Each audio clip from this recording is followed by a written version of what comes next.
Hello friends, welcome to our channel. Today we're going to take a look at another horrible case with you. The case of Sarah Yarboro.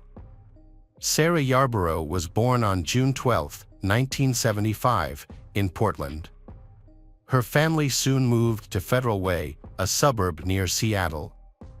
Sarah had two siblings and shared a special bond with her youngest brother. From an early age, she loved music and ballet. She was dedicated to her studies, aiming to get into a good university. Her academic success allowed her to visit New Zealand twice through a school program. She later became a cheerleader at her high school and had many friends. Sarah was admired for her kindness and readiness to support those in need. On the morning of Saturday, December 14, 1991, 16-year-old Sarah was supposed to meet her cheerleading team for an event. They planned to gather at the school, where a bus would pick them up. Sarah drove her father's car to the school but arrived an hour early. She mistakenly thought the bus would arrive at 8 a.m., but it was actually scheduled for 9 a.m. As her friends arrived, Sarah was nowhere to be found. Some students noticed her car in the parking lot, but she wasn't inside. When the bus arrived, Sarah still hadn't appeared. Her friends found this puzzling, but since they didn't have mobile phones back then, they couldn't contact her. At the same time, two 12-year-old children were exploring the wooded area behind the tennis courts on the school grounds. They noticed something unusual. A man emerged from behind the bushes and walked away in the opposite direction. Although the children found this odd, they didn't think much of it and continued walking. A few meters ahead, they came across a horrifying sight, a young woman lying unresponsive on the ground. They feared she might be dead. The children ran home to inform their parents. One of the parents returned to the scene with them, while the other child's father decided to follow the suspicious man they had seen earlier. The child reported seeing a car similar to a Chevrolet Nova leaving the area. Since he lived close to the school, his father decided to look for that car. He briefly spotted a similar car but quickly lost it and couldn't find it again. Meanwhile, the other child's parents went to the school and saw that the young woman on the ground was likely dead. They immediately rushed into the school to call the police. When the officers arrived, they confirmed that the young woman had indeed passed away and identified her as Sarah. Based on the marks on her neck, they concluded she had been strangled. Some of her belongings, such as her jacket, underwear, and socks, were found near her body. Oddly, her purse and car keys were found in the school parking lot, suggesting that her attacker may have assaulted her near her car and then dragged her behind some trees. The body was handed over to forensic experts, and the police started their search for clues. Their first step was to interview everyone who was on the school premises and nearby. Two kids who found Sarah gave a description of the man who came out from behind the bushes near her body. They described him as a tall guy, around his 20s, with shoulder-length reddish hair, wearing a dark coat and black pants.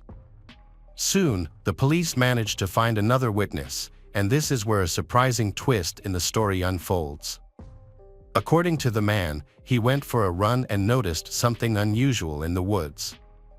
He saw a girl lying near the bushes with a man standing over her. At first, the girl didn't move, and the man thought they were a couple being intimate. A few minutes later, running back the same way, he saw both of them still there. He didn't think a serious crime was happening. The man later told the police he had recently moved to the United States and wasn't familiar with typical behavior in the country. However, he was able to give a rough description of the man, which matched what the children who found the body described. Investigators spoke with many people who had been near the school but did not uncover any new leads. Meanwhile, medical experts examined Sarah's body and determined that she died from strangulation. It seems the attacker used his own socks, and they also found a severe wound on her. Experts believe the blow made her lose consciousness, matching the runner's report of seeing her lying still on the ground. In 1991, Forensic experts examined Sarah's clothing and found traces of male hair on most of her clothing. However, there wasn't a DNA database available to compare these samples, so investigators could only make direct DNA comparisons with specific suspects. Detectives identified another lead in the case. Although forensic experts found male DNA on Sarah's clothing, the forensic doctor confirmed there were no signs of sexual assault on her body. With this information, investigators developed a theory about what happened. Sarah arrived at the school nearly an hour early and was alone in a parking lot. It is believed her attacker saw her, waited for her to get out of her car, then hit her on the head with an object, knocking her unconscious. He then dragged her behind some trees, where her body was later found.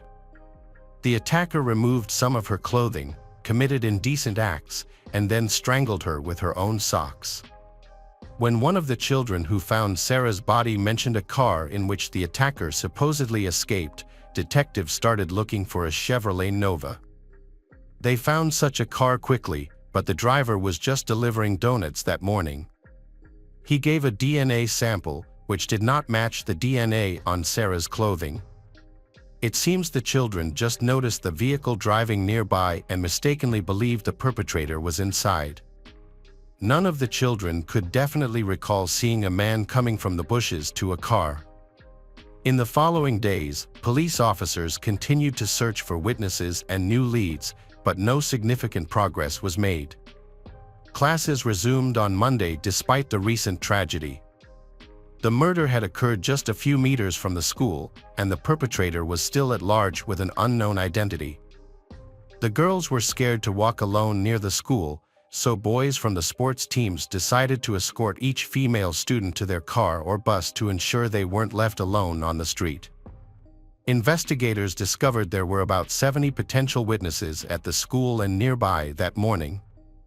They interviewed each one, but no new information came to light. Using statements from the two children in the runner, a sketch of the attacker was made and shared with all local newspapers and TV stations. The story gained significant media attention, resulting in the police receiving hundreds of tips in the following weeks. Investigators thoroughly followed up on each tip, but none led to any breakthroughs. At one moment, they found a potential suspect who resembled the attacker's description and had a criminal history. However, this lead also proved fruitless because the suspect's DNA did not match the sample from the victim's clothing. The case remained inactive for months. The police received 4,000 tips and tried to follow up on each one, but the local police department didn't have enough resources to manage all the information. Additionally, time was against them because new cases demanded the investigators' attention every month. When Sarah's family found out that the police didn't have enough resources to handle all the tips, they decided to help in any way they could. One family member worked for a technology company and persuaded the company to lend the police department a powerful computer worth $150,000, which was a lot of money in the 1990s. The company agreed, and the police used this computer to store all the tips in one place, process them quickly, and organize them for easy access. Unfortunately, despite their efforts, each tip went nowhere, and there was no progress in the following years. 2 years later, Sarah's classmates graduated. Before their graduation, they decided to honor her by raising a substantial amount of money to build a memorial. This memorial was a bench with Sarah's belongings cast in metal. Next to these items, there was a photo of her dog reaching for her purse. Over the years, the case was occasionally reopened, and all available evidence was re-examined, but the outcome remained unchanged. The perpetrator was still not found. During this time, the police interviewed several thousand people and collected DNA samples from nearly 300 potential suspects, but all efforts were unsuccessful. In 2011, 2 decades after the murder, a detective decided to use modern technology. He learned about a company specializing in genetic genealogy. The detective reached out and asked if they could find relatives of the person whose DNA was found on the victim. The experts accepted the challenge, but they were unsuccessful. At that time, genetic genealogy was in its early stages, and the experts faced limitations in what they could do. For example, they were unable to search for both male and female relatives within the same sample. If they had a man's DNA, they could only look for connections with other men, and the same applied to women. Additionally, they encountered legal challenges due to laws that restricted using genetic data samples to identify relatives of suspects. Nonetheless, their efforts produced some interesting outcomes. The detectives contacted a research team that had been working for years on mapping the genetic lineage of the first people who arrived in the United States from Britain on the Mayflower in 1620. After analyzing the DNA of Sarah's attacker, they found he was related to one of the ship's passengers, Robert Fuller. However, tracing him through this lineage was almost impossible, particularly given the challenges of those times. While the Mayflower carried just over 100 passengers, their descendants now number more than 25 million. Secondly, the detective didn't realize that he had turned Sarah's case into the first of its kind. Although his initial attempt was unsuccessful, it was the first crime to be attempted to solve with the help of genetic genealogy. The detective tried to use the available information and track down several men with the last name Fuller who lived in the area of the city at the time of Sarah's murder. He found photos of them and met with the only witnesses, a jogger and two men who had found the body when they were kids. Unfortunately, none of them recognized the killer in the photos. The detective retired in 2017, and a new team of investigators took over the case. They contacted the company that had been analyzing the DNA sample from the assailant since 2011. By that time, DNA analysis technology had improved significantly, and the experts agreed to attempt to trace the assailant's ancestry. It took them 2 years of meticulous work using public databases to identify even distant relatives of the assailant. They then manually traced these relatives' family connections to people who lived around the time of Sarah's death. In total, they had to rule out several thousand people before finally making a breakthrough. In September 2019, investigators identified 2 new potential suspects, brothers Edward and Patrick Nicholas, who were found to be descendants of Robert Fuller through DNA evidence. Experts concluded that a DNA sample from Sarah's clothing likely belonged to one of these brothers. At the time of the murder, Edward was 33 and Patrick was 27. The older brother, Edward, had a long history of violent crimes and had served time in prison. His DNA was already in the FBI database, so he could not have been involved in Sarah's murder. If he were the perpetrator, his DNA would have matched back in the 1990s. The younger brother, named Patrick Nicholas, had also been arrested several times by the police for violent crimes, including those against minors. However, this happened before DNA samples from those criminals were added to the database. The detectives put the man under surveillance immediately. Patrick lived in a neighboring city called Wellington. The police had been following him for 2 days, and soon an opportunity arose. One day, Patrick went to the laundromat, and while waiting for his clothes to wash, he stepped outside to smoke and threw a cigarette butt on the ground. An officer quickly collected it in an evidence bag and returned to his car. When Patrick stepped out to smoke again, a cloth handkerchief fell from his pocket. The officers picked it up, deciding to keep the handkerchief as a backup in case experts couldn't extract a DNA sample from the cigarette butt. The forensic experts successfully collected samples from all the items. The next day, they informed the detective that Patrick's DNA perfectly matched the traces found on Sarah's clothing from 1991. The judge quickly issued an arrest warrant for the man, and the police detained him. It took investigators 5 days to confirm his identity before they formally charged him with murder. When his background was leaked to the media, many questioned why someone with such a criminal history had not been considered a suspect for the past 28 years. At 19, Patrick Nicholas approached a young woman, got into her car, and attempted to assault her. The victim managed to escape by jumping into a river and swimming a long distance to reach safety. He has a criminal record. Patrick served a 4-year prison sentence before being released. In 1994, he was arrested again for attempting to assault a minor. Although he was detained, his DNA was not entered into any database.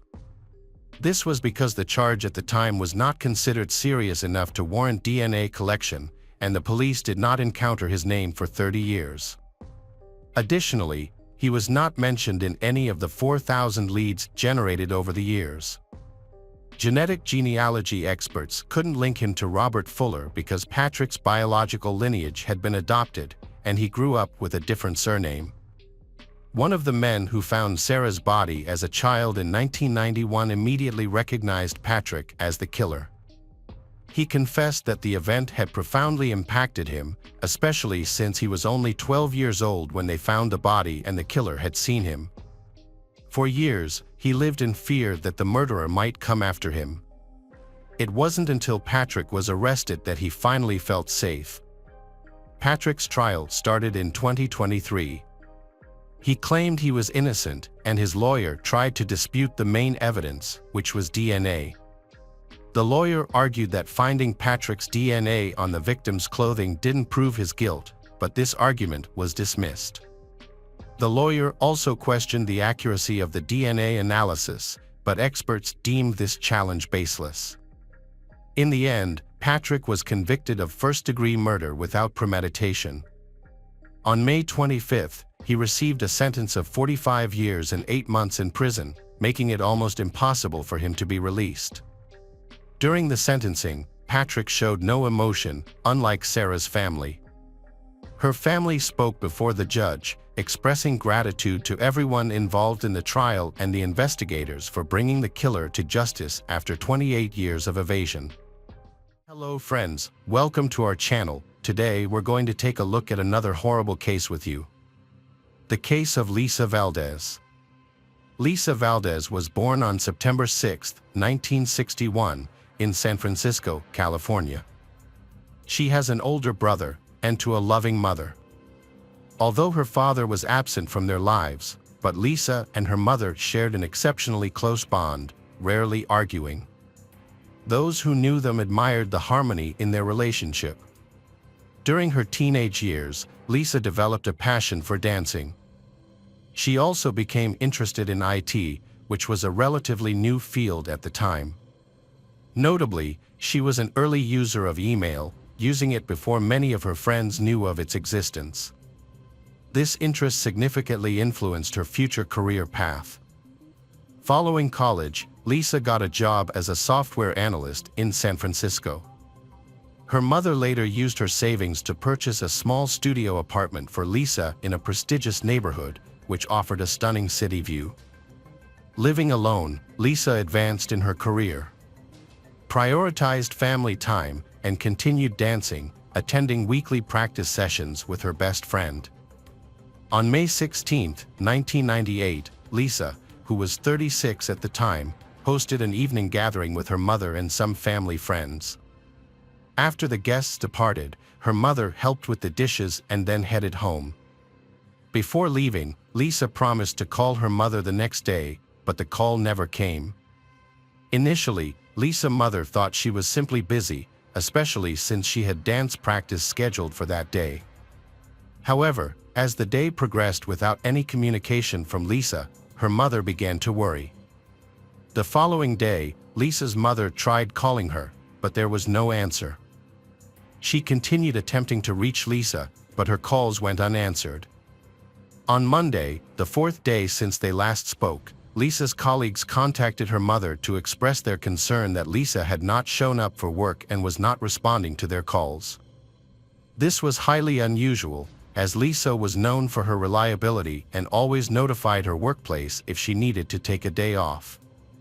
Lisa's mother grew increasingly concerned, so she decided to visit an apartment complex to check on her. When she arrived, she witnessed a disturbing scene. The building was surrounded by police tape and there were a lot of police officers. She asked the police what was going on, and they told her that earlier that day, some residents had reported a strange smell coming from one of the apartments. The building manager checked and found an unlocked door, then went inside and found a body on the floor, and they called the police.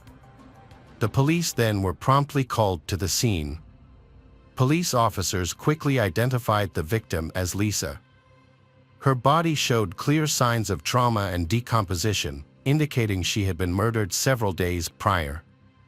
The presence of blood stains on the floor and bed, along with her partially undressed state and underwear found next to her body, suggested she had been being attacked and sexually abused.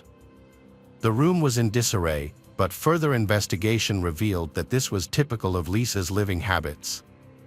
The TV was on, and the air conditioner was set to 78 degrees.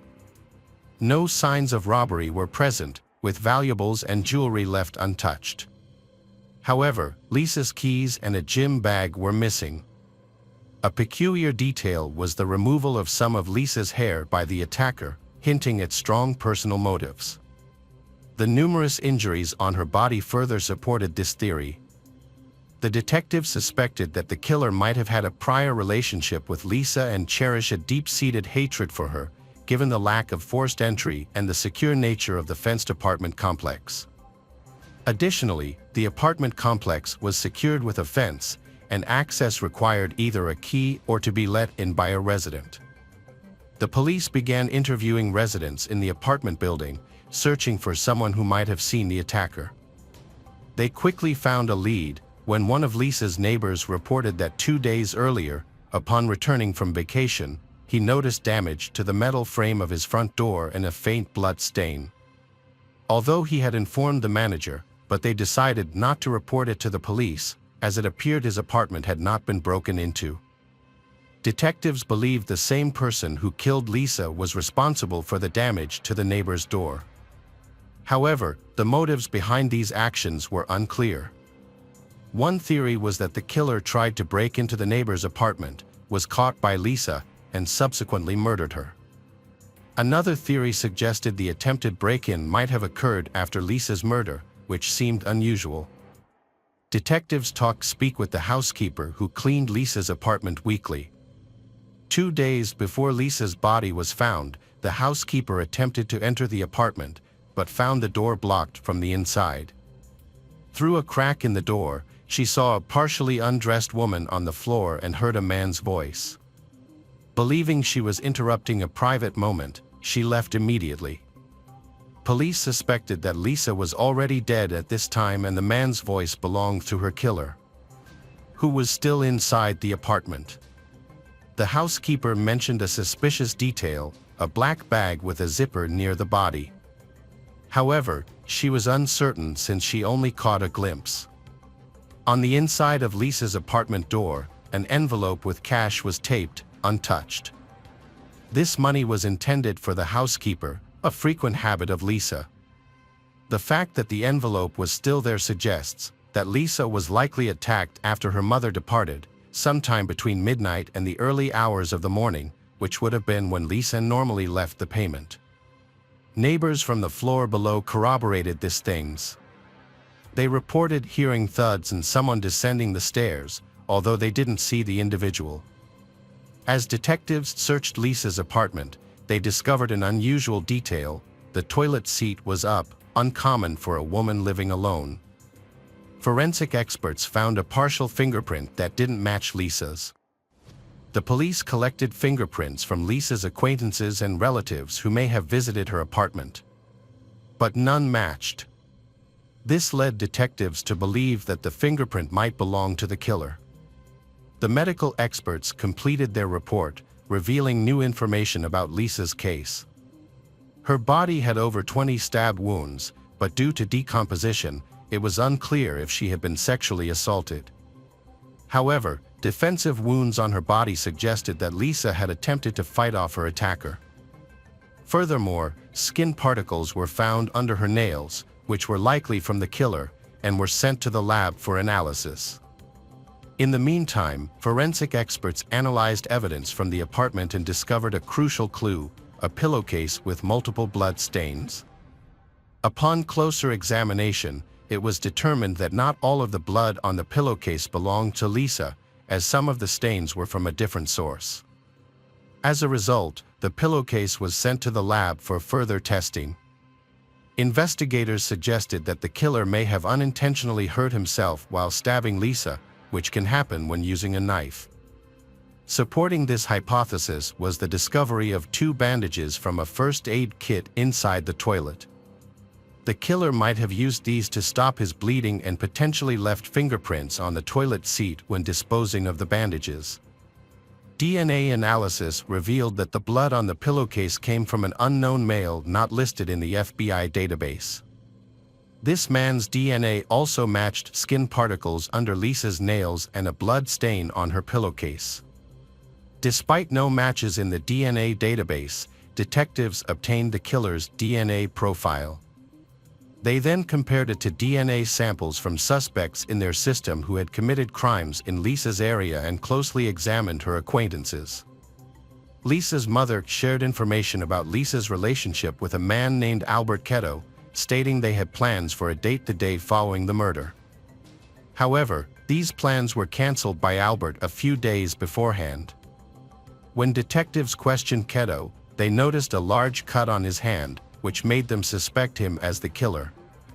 And he might have injured themselves while stabbing Lisa. Despite this, Albert denied any involvement in the murder.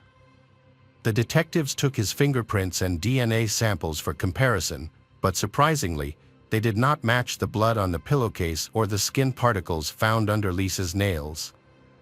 Investigators continued their search for other suspects by reviewing the messages on Lisa's answering machine from the days leading up to the murder.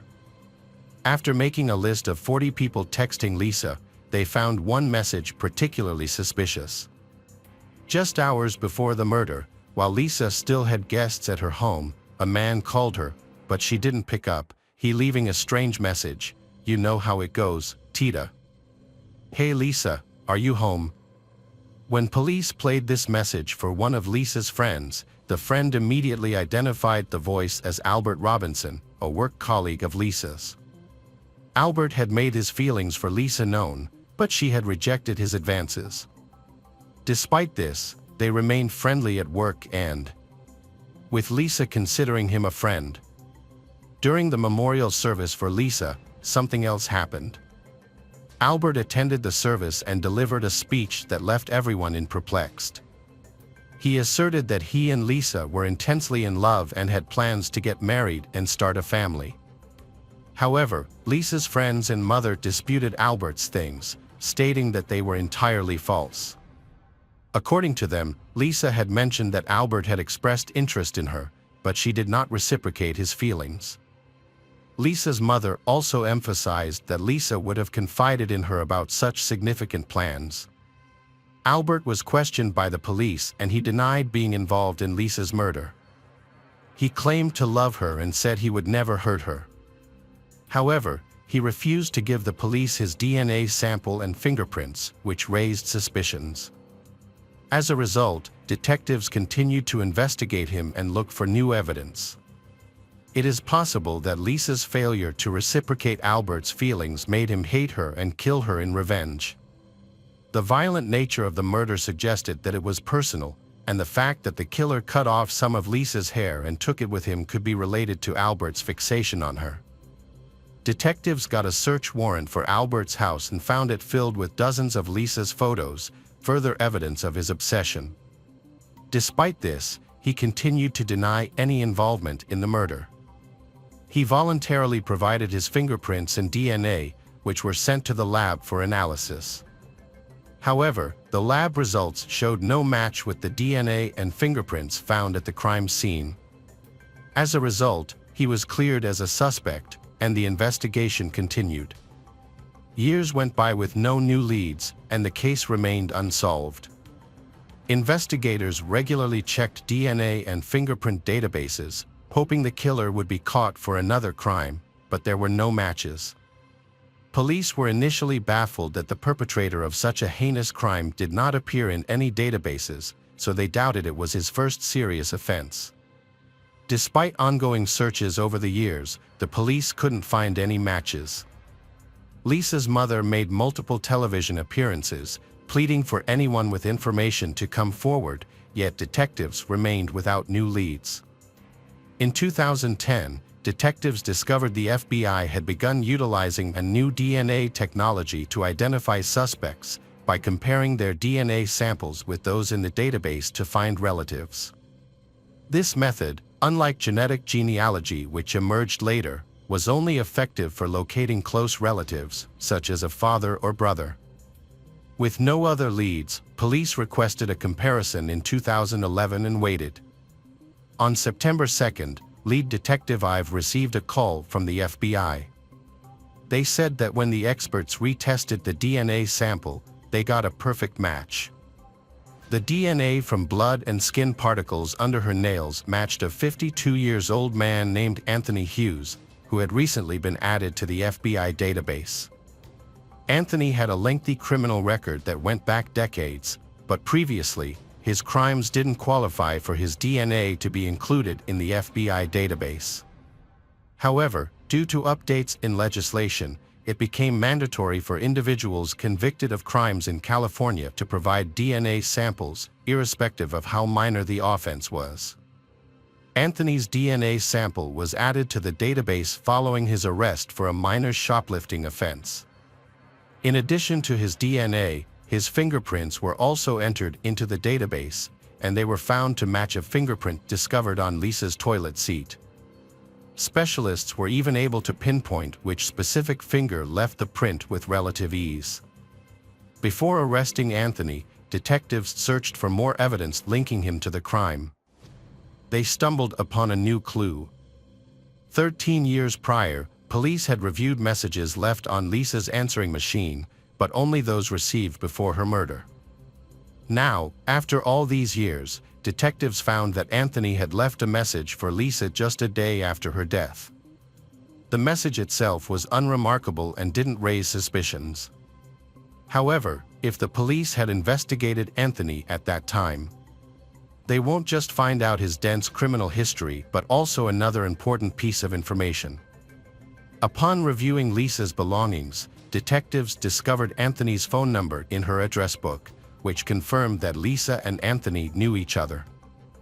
Further investigation, including conversations with Lisa's friends, revealed that Lisa and Anthony had dated briefly in high school. With this new information, detectives felt they had sufficient grounds to question Anthony. However, since he didn't have a fixed address at the time, they decided to approach him cautiously to prevent him from fleeing. When they arrested him, they initially told him that he was being investigated in connection with a series of robberies in San Francisco. Anthony surrendered without resistance. During the interrogation, detectives initially asked Anthony about the robberies. They then inquired about his relationship with Lisa. Initially, Anthony denied knowing Lisa, but when shown her photo, he acknowledged that they had known each other in high school. He also claimed that he hadn't seen her since the late 1980s. Detectives spent several hours questioning Anthony about his relationship with Lisa and whether he had seen her recently. When investigators confronted Anthony about the DNA evidence found in Lisa's apartment from 1998, his response was unexpected. He burst into tears and requested a pen and paper, seemingly prepared to confess.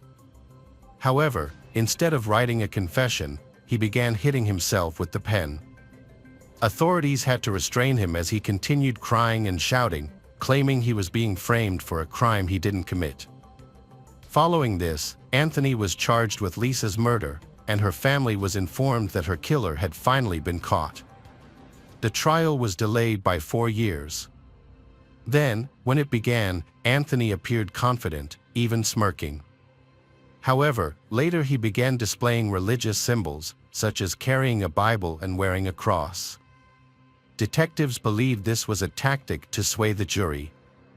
Anthony's lawyer argued that he was physically incapable of committing the crime. A medical condition, diagnosed 5 years prior, had weakened his muscles, making it extremely difficult to perform repetitive movements. The lawyer argued that given this condition, Anthony could not have inflicted the more than 20 stab wounds found on Lisa. According to the medical report that year, Anthony's health condition was recovered well at the time of the murder. The prosecution had strong evidence that placed Anthony at the scene case, including his skin under Lisa's fingernails, his blood on a pillowcase, and his fingerprint on the toilet seat. However, regardless of the evidence against him, Anthony consistently denied having seen Lisa since the late 80s. The prosecution presented a theory that Anthony had gone to Lisa's home, attempted to initiate intimate contact with she, and when she rejected, he brutally murdered her. After the crime, he cut off a piece of her hair and took it with him as he fled. Anthony Hughes was ultimately given a life sentence with the possibility of parole after 16 years. In 2031, when he will be 72 years old. Anthony is currently serving his sentence in prison. However, he still maintains his innocence and says he was wrongfully convicted. Hello friends, welcome to our channel. Today we're going to take a look at another horrible case with you. The case of Velma Barfield. Velma Barfield was born in 1932 in Eastover, North Carolina, and grew up in the shadow of the Great Depression. In a poor family of 9 children, Velma's family worked hard on tobacco farms, but life was still difficult. Velma's father, Murphy Bullard, was an outspoken man. Murphy often flew into fits of rage, and Velma claimed that her father physically and mentally abused her and her sisters. Velma's mother, Lily Bullard, suffered from her husband's fiery temper. In their world, love and care were considered luxuries. As a result, Velma and her brothers had a difficult childhood, lacking affection and constantly facing the threat of violence. As a child, Velma noticed a glaring disparity in her finances between herself and her friends. This sparked her first acts of crime. At first, Velma took small amounts of money from her father to buy small items that her classmates liked. However, her stealing gradually became fatter when she stole $80 from an elderly neighbor.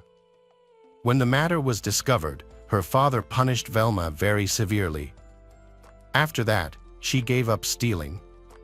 Raised in a Catholic family, Velma found comfort and faith in the Bible. However, as she grew up, the psychological trauma from her past shaped her into a woman with special power. During World War II, the world around her changed rapidly. The war caused her family to face many difficulties. Velma was forced to take responsibility for her life and family early. Her dreams and desires were often hidden behind her primary goal of survival. As Velma grew older, her desire for a better life grew, and she longed to escape her difficult circumstances. At the age of 17, Velma decided to drop out of school. In her search for love and work, she met Thomas Burke, and the two later married, but this marriage brought new difficulties. By the age of 19, Velma had 2 children, a son named Ron and a daughter named Kim. For more than 15 years, the family lived in Parkton, North Carolina. In 1965, Thomas was in a serious car accident and suffered head injuries. To cope with the pain and headaches caused by the injury, Thomas became a heavy drinker and drug addict. This affected his family, especially Velma, who had experienced past trauma due to her father's alcohol abuse. Velma vowed never to let history repeat itself, but she also faced difficulties in her own life. During this time, Velma faced many pressures, including an unhappy marriage, motherhood, and past patterns. Velma tried to find stability by working at a textile factory, but she soon had to quit to deal with health issues. She then had to undergo an emergency hysterectomy. After the surgery, Velma began to suffer from seizures and was prescribed medication. However, the use of seizure medication gradually became a habit, causing her to become mentally impaired. Velma's drinking increased, each step pushing her into a more desperate and out-of-control state. On April 4, 1969, while she and her children were away from home, the house caught fire. Thomas, who was still in the house, died of smoke inhalation. After the fire, Velma and her children moved in with her parents. A few months after her Thomas's death, Velma began a relationship with a divorced man named Jennings Barfield. They married in August 1970.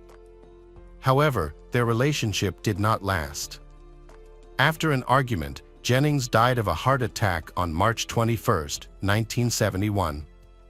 Velma returned to her parents' home. Later, Velma's father died of cancer in the summer of 1974. Her mother also suffered from severe stomach pain and was hospitalized.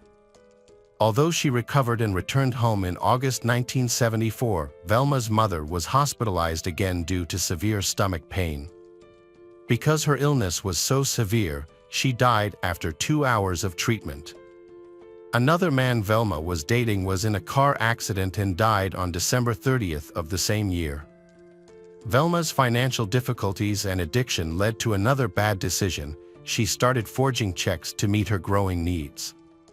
But deception came at a cost, and those around her began to lose faith in Velma. In 1975, Velma was convicted of 7 counts of writing bad checks and sentenced to 6 months in prison. However, she was released after serving 3 months. After her release in 1976, Velma took a job caring for the elderly. She initially worked for 94-year-old Montgomery Edwards and his 84-year-old wife in Lumberton, North Carolina. Montgomery fell ill and died on January 29, 1977. A few weeks later, in February, Montgomery's wife Dolly developed symptoms of the same stomach illness as Velma's mother and died on March 1. Velma then cared for Record Lee, 76, who had lost a leg. On June 4, 1977, Record Lee's husband, John Henry, began experiencing severe pain and cramps in his abdomen. Doctors attributed his condition to a severe stomach virus. However, he died later that month. Velma then moved in with her new boyfriend, Roland Stewart. While attending a Pentecostal revival meeting in Cumberland County, Roland Stewart suddenly complained of severe abdominal pain. He was rushed to the hospital but could not be saved, dying a few days later. Roland Stewart's relatives were suspicious of his mysterious death. They reported to the police to find out the reason for Roland Stewart's death. An autopsy was ordered. An investigation into Roland Stewart's death was opened. Before the autopsy results were released, Lumberton police received an anonymous phone call, reportedly from Velma's sister, who said that Velma had poisoned Roland Stewart and others. As a result, Velma was arrested for the murder of Roland Stewart. During the interrogation, Velma confessed to poisoning Montgomery and Dolly Edwards, John Henry, her mother Lillian, and her boyfriend Roland Stewart. Velma confessed that she had forged checks to her boyfriend Roland Stewart's account and that he had found out about it, so Velma had mixed rat poison into his beer and tea, and in previous victims Velma had given weed killers containing paraquat and barbiturates. Velma had secretly put these substances into her victims' food or drinks, leading to their deaths. At trial, Velma's defense attorney argued that she was insane, but this was not accepted. Velma appeared cold and emotionless, laughing at the prosecutor and even applauding after his closing speech. The defense attorney attempted to explain that Velma was not a monster but a soul trapped by addiction, and that the difficult circumstances she had experienced since childhood had caused Velma's actions to be beyond her control. The attorney emphasized Velma's mental health struggles as a mitigating factor in Velma's crimes. December 12, 1978. The jury considered the circumstances and decided to sentence Velma to death for murder and causing harm to the victim's family. The verdict was an acknowledgement of the victim's family's irreplaceable loss. A unit for female death row inmates was later established at the North Carolina Correctional Institution for Women. While on death row, Velma quit smoking and expressed remorse. At night, the faces of her victims haunted her dreams, and Velma silently contemplated the crimes she had committed. Velma's appeal was filed with the North Carolina Supreme Court on October 30, 1984. The appeal claimed that she was incompetent at her original trial due to her struggles with drug addiction. However, the court denied her appeal. The day before her execution, Velma instructed her attorney, Jimmy, to withdraw all remaining appeals. She expressed her desire to die with dignity, as allowed by the state of North Carolina.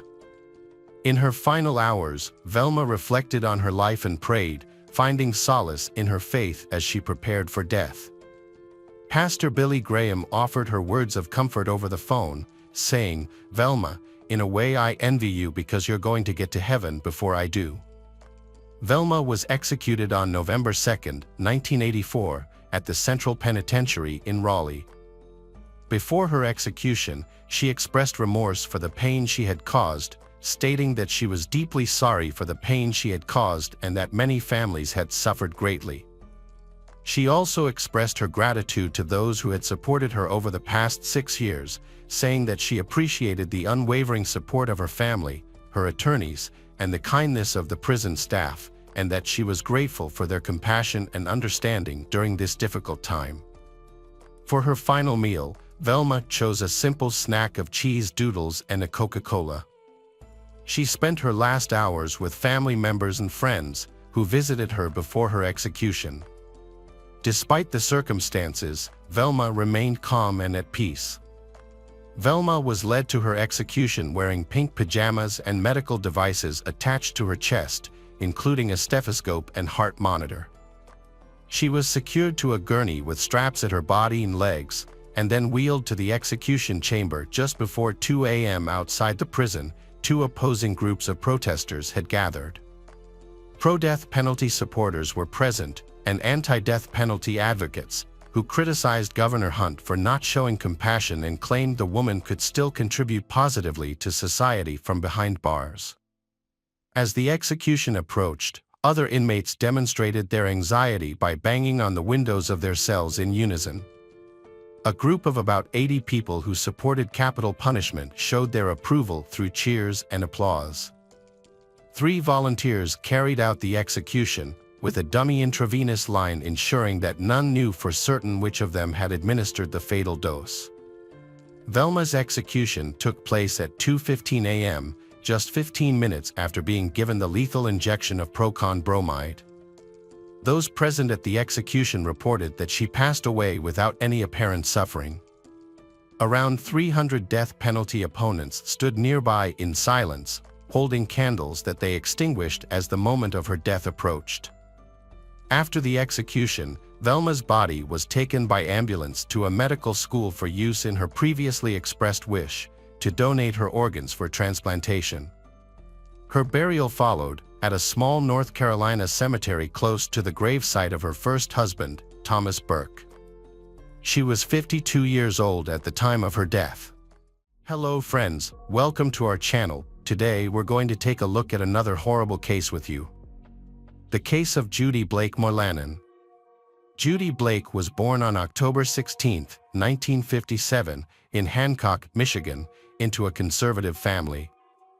As the only daughter, Judy was loved dearly by her parents and 2 older brothers. Her parents, Dale and Mary Ann, were active members of the Redeemer Free Lutheran Church and also ran a successful business called Dale Service.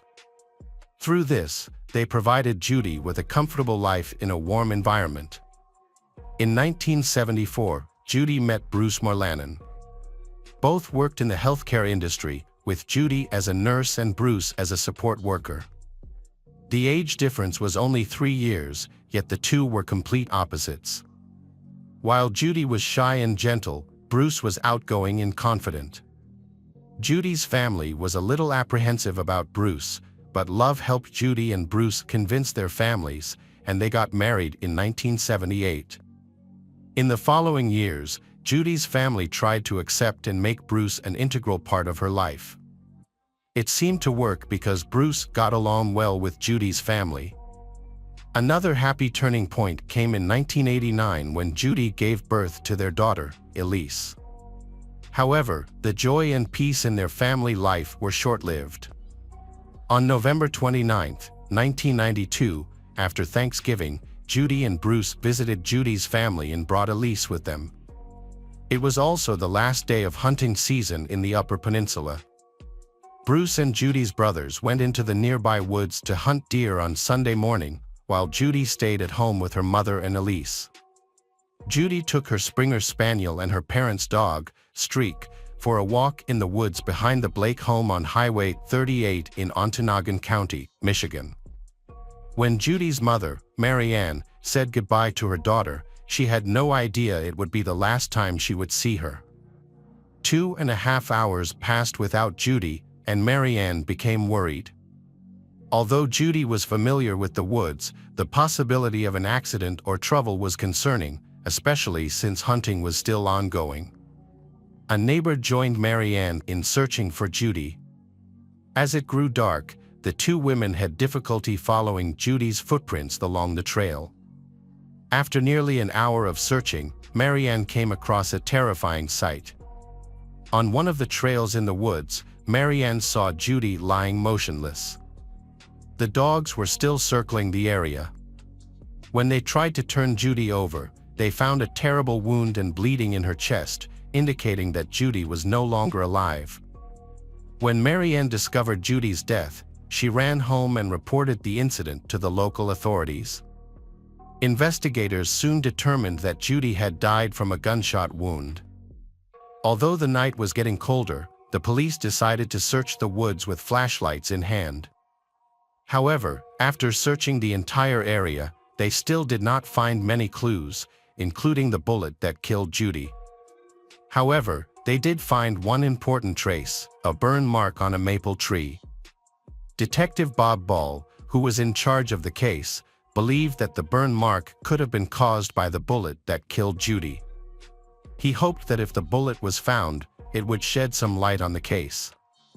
Forensic tests later confirmed that the burn mark was indeed caused by a bullet. Based on the position of the body in the burn marks, investigators concluded that the bullet struck Judy first, passed through her heart, exited her body through her left side, hit a tree, and eventually landed somewhere in the woods. Initially, the incident was ruled a tragic accident.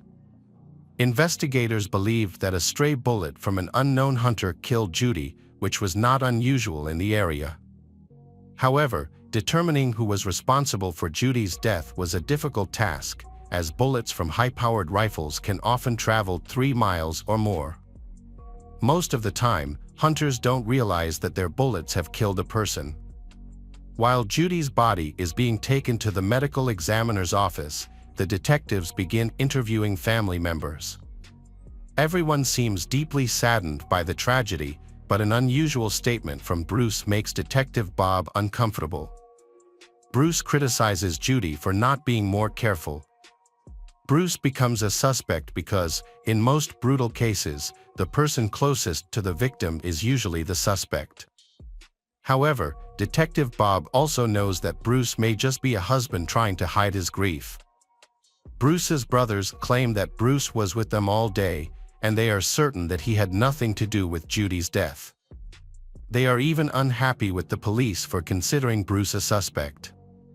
After 2 days, the autopsy report reveals an important detail about the time of death, estimating it at around 3 p.m.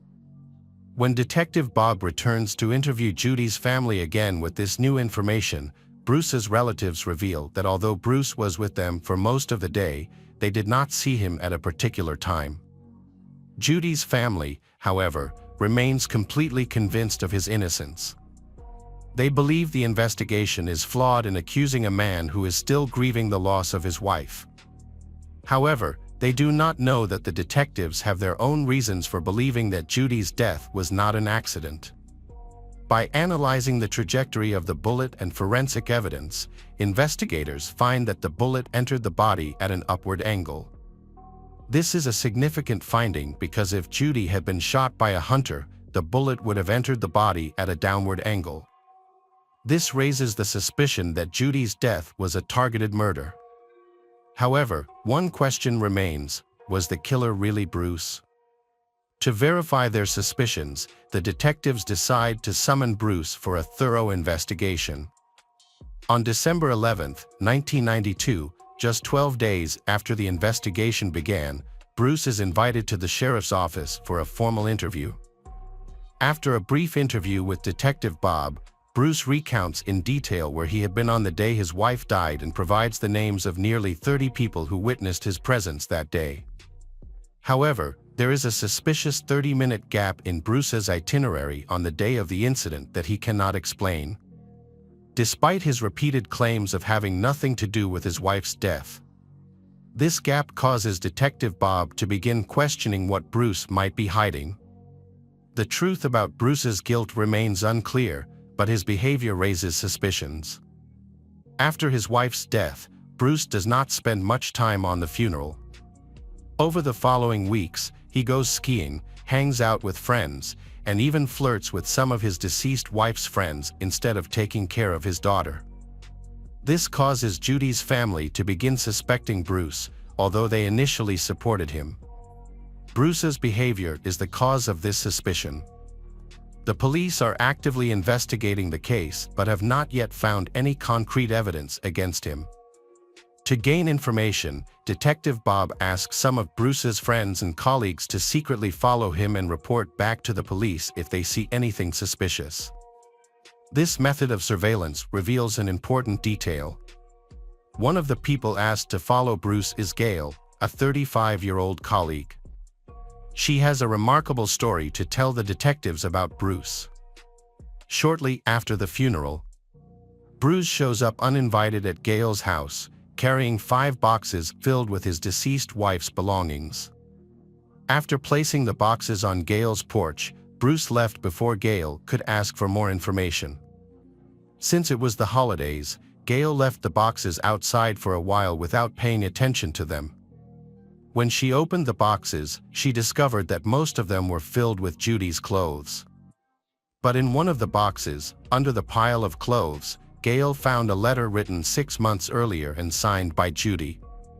Finding this letter was a surprise to Gail, as she had only met Judy once. What was even stranger was the content of the letter. The letter began with Judy's request that Gail keep her old clothes as a souvenir, as she believed that Gail was the only person Bruce trusted. The letter then went into many intimate details about Bruce and Judy's marriage, about why they were no longer compatible and were on the verge of divorce. The letter even mentioned that Bruce needed a new girlfriend. The strangest thing about the letter was that the writer ended by praising Bruce's ability in bed. The letter immediately made Gail feel that something was wrong. The detectives felt the same way. To verify the authenticity of the letter, they showed it to forensic examiner James Stegall.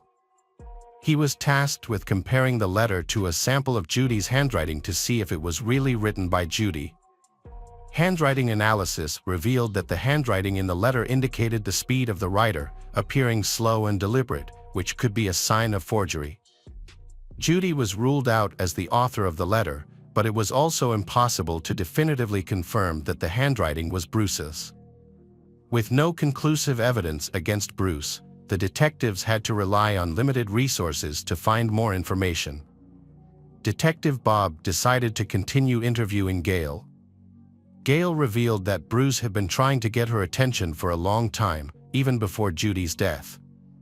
However, Gail, who is happily married, only sees Bruce as a nuisance. Bruce constantly flirts, but Gail deliberately ignores him and hopes he will give up. Gail is not the only one who dislikes Bruce. No one has a good word to say about him.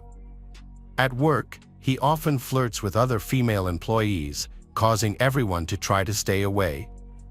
His colleagues complain that he is difficult to work with.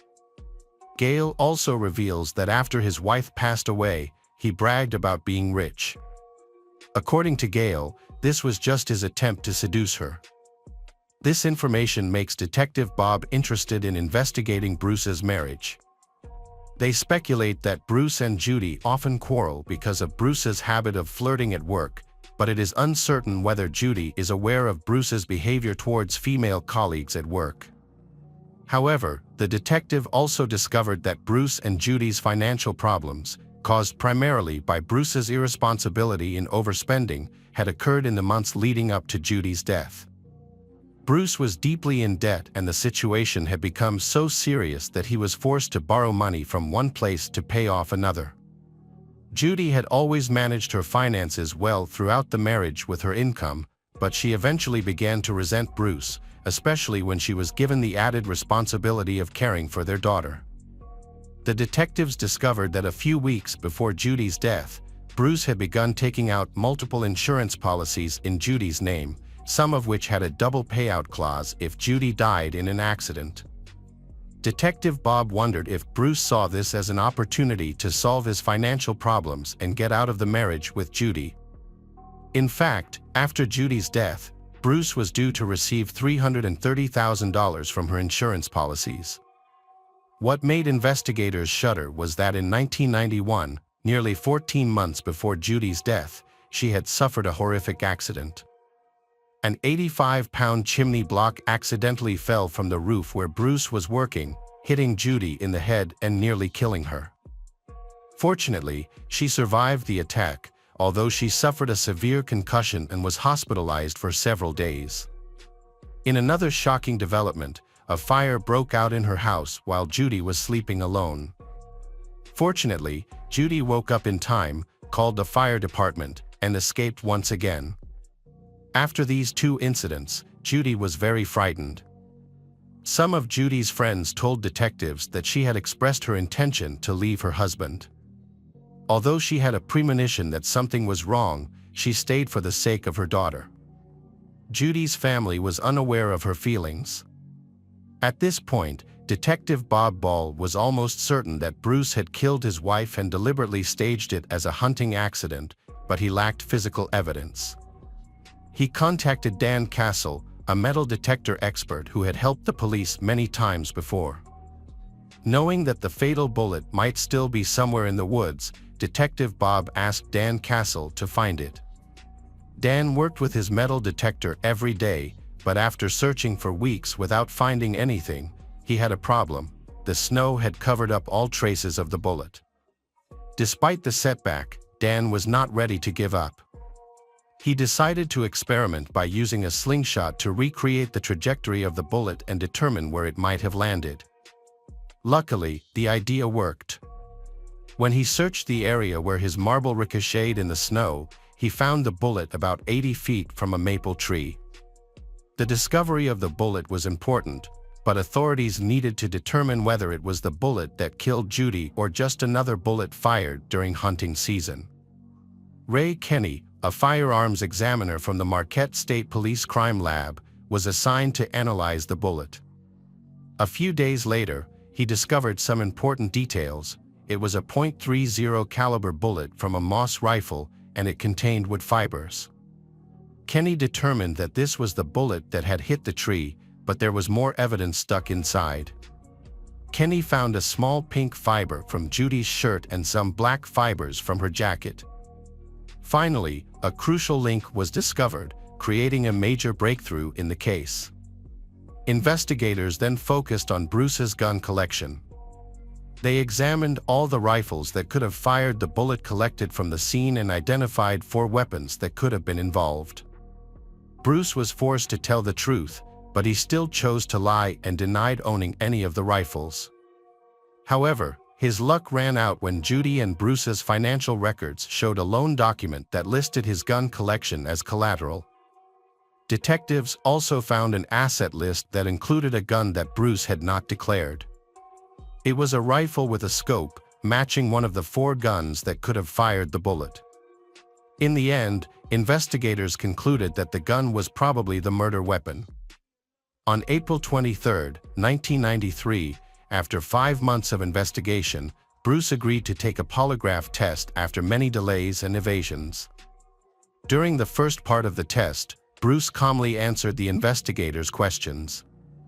However, when the detectives placed Gail's letter in front of him, the interview took a critical turn.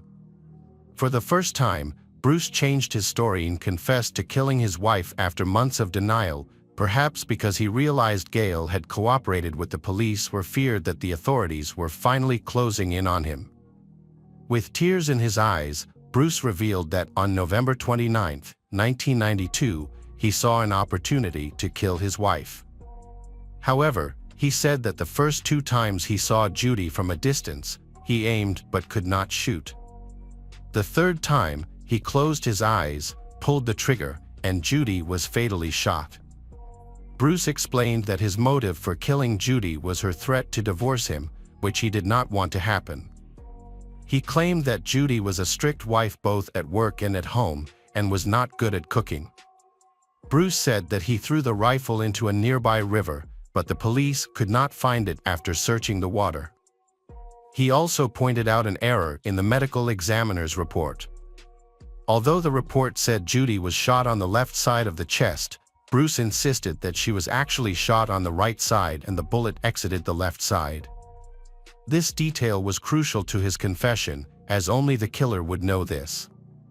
Bruce was immediately arrested and charged with premeditated murder. Surprisingly, despite his confession, he pleaded not guilty, claiming that the police had coerced him into confessing. Despite the overwhelming evidence against Bruce, prosecutors decided to seek more evidence in preparation for the trial. Investigators reenacted the moving of the chimney, which Bruce had previously said he had accidentally pushed with his foot. However, they discovered that the chimney was too heavy to have been moved accidentally and required a deliberate act to make it fall. With dozens of witnesses and a wealth of evidence, the trial swung in favor of the prosecution. During this time, Bruce barely moved but burst into tears when Gale took the stand to testify. The defense, on the other hand, had no witnesses to testify. Bruce's attorney, Thomas Castleman, said all of their witnesses refused to appear out of fear. He called the investigation a witch hunt and accused the police of improperly obtaining confessions. As expected, the jury did not believe Bruce's story, and on December 15, 1993, they returned a guilty verdict. On January 21, 1994, Bruce Morannon was sentenced to life in prison without the possibility of parole. The sentence brought comfort to Judy's family. After the tragedy, Judy's brother and sister-in-law, David and Yvonne Blake, adopted 5-year-old Elise. Hello, crime enthusiasts, are you ready for another chilling investigation? The case of Sinini. In December 2002, Tharun Jinaraj and Sinini Krishnan, a newlywed couple, started their life together.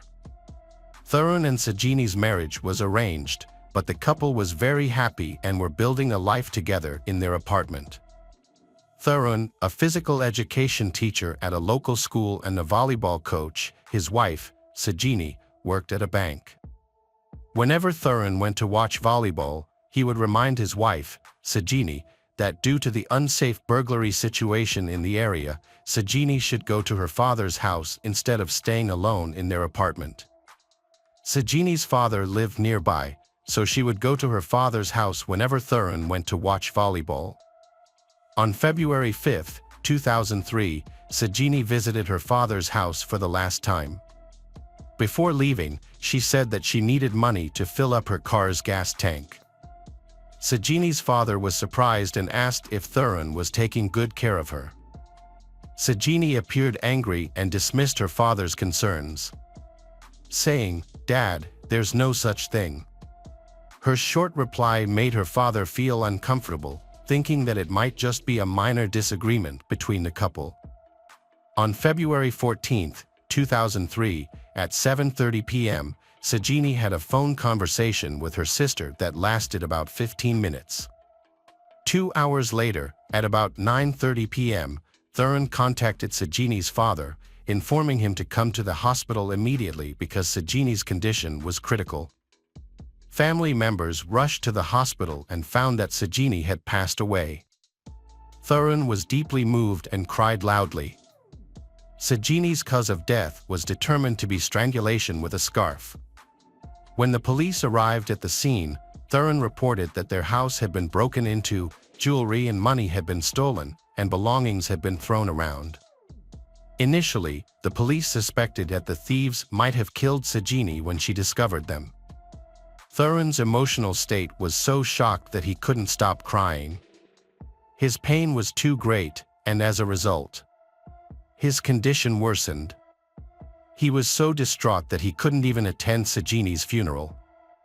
Due to his deteriorating condition, Thuran was hospitalized, where his family provided him with emotional support. Meanwhile, the police were working to identify potential suspects by compiling a list of known thieves in the area. On February 16, 2003, 2 days after Sinini's death, Thuran's brother contacted the police, informing them that Thuran had escaped from the hospital. The police were shocked to find that Thuran had escaped from the hospital. Initially, they had assumed that Thuran was completely innocent due to his poor condition, so the police did not assign anyone to closely monitor Thuran while he was in the hospital. However, Thuran's sudden disappearance aroused the police's suspicions. Sinini's family began questioning the police, demanding to know why they had let their guard down and allowed Thuran to escape. As the case attracted widespread media attention, the pressure on the police increased.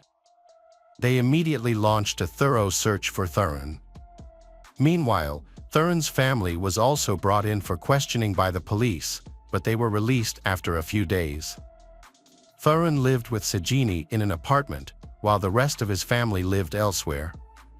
A massive search operation was launched across the city to find Thuran. The police set up roadblocks at several locations. Despite these efforts, Thuran remained undetected. Pressure from Sinini's family on the police led to the announcement of a large reward for anyone providing information on Thuran's whereabouts. However, even this lucrative offer failed to yield any leads. Police searches were ultimately unsuccessful. It was later revealed that Thuran had been mistreating Sinini since their marriage, motivated by his extramarital affair with another woman. The police eventually tracked down the girl Thuran had been involved with. She told them that on February 16, Thuran had called her and asked her to marry him. However, she had already learned about Sinini's death by then. As a result, she rejected Thuran's proposal outright, telling him she couldn't marry someone suspected of murder. After that, Thuran and the girl lost contact. Nearly 6 years passed without any update on Thuran from the police. The police kept a close watch on Thuran's family, thinking that he might contact or return home. However, Thuran did not see or contact his family during this time. The police discovered that exactly 6 years after the incident, Thuran had visited his parents in another state, but only briefly, as his father had passed away just a day later. Although the police expected Thuran to return for his father's funeral, Thuran did not return.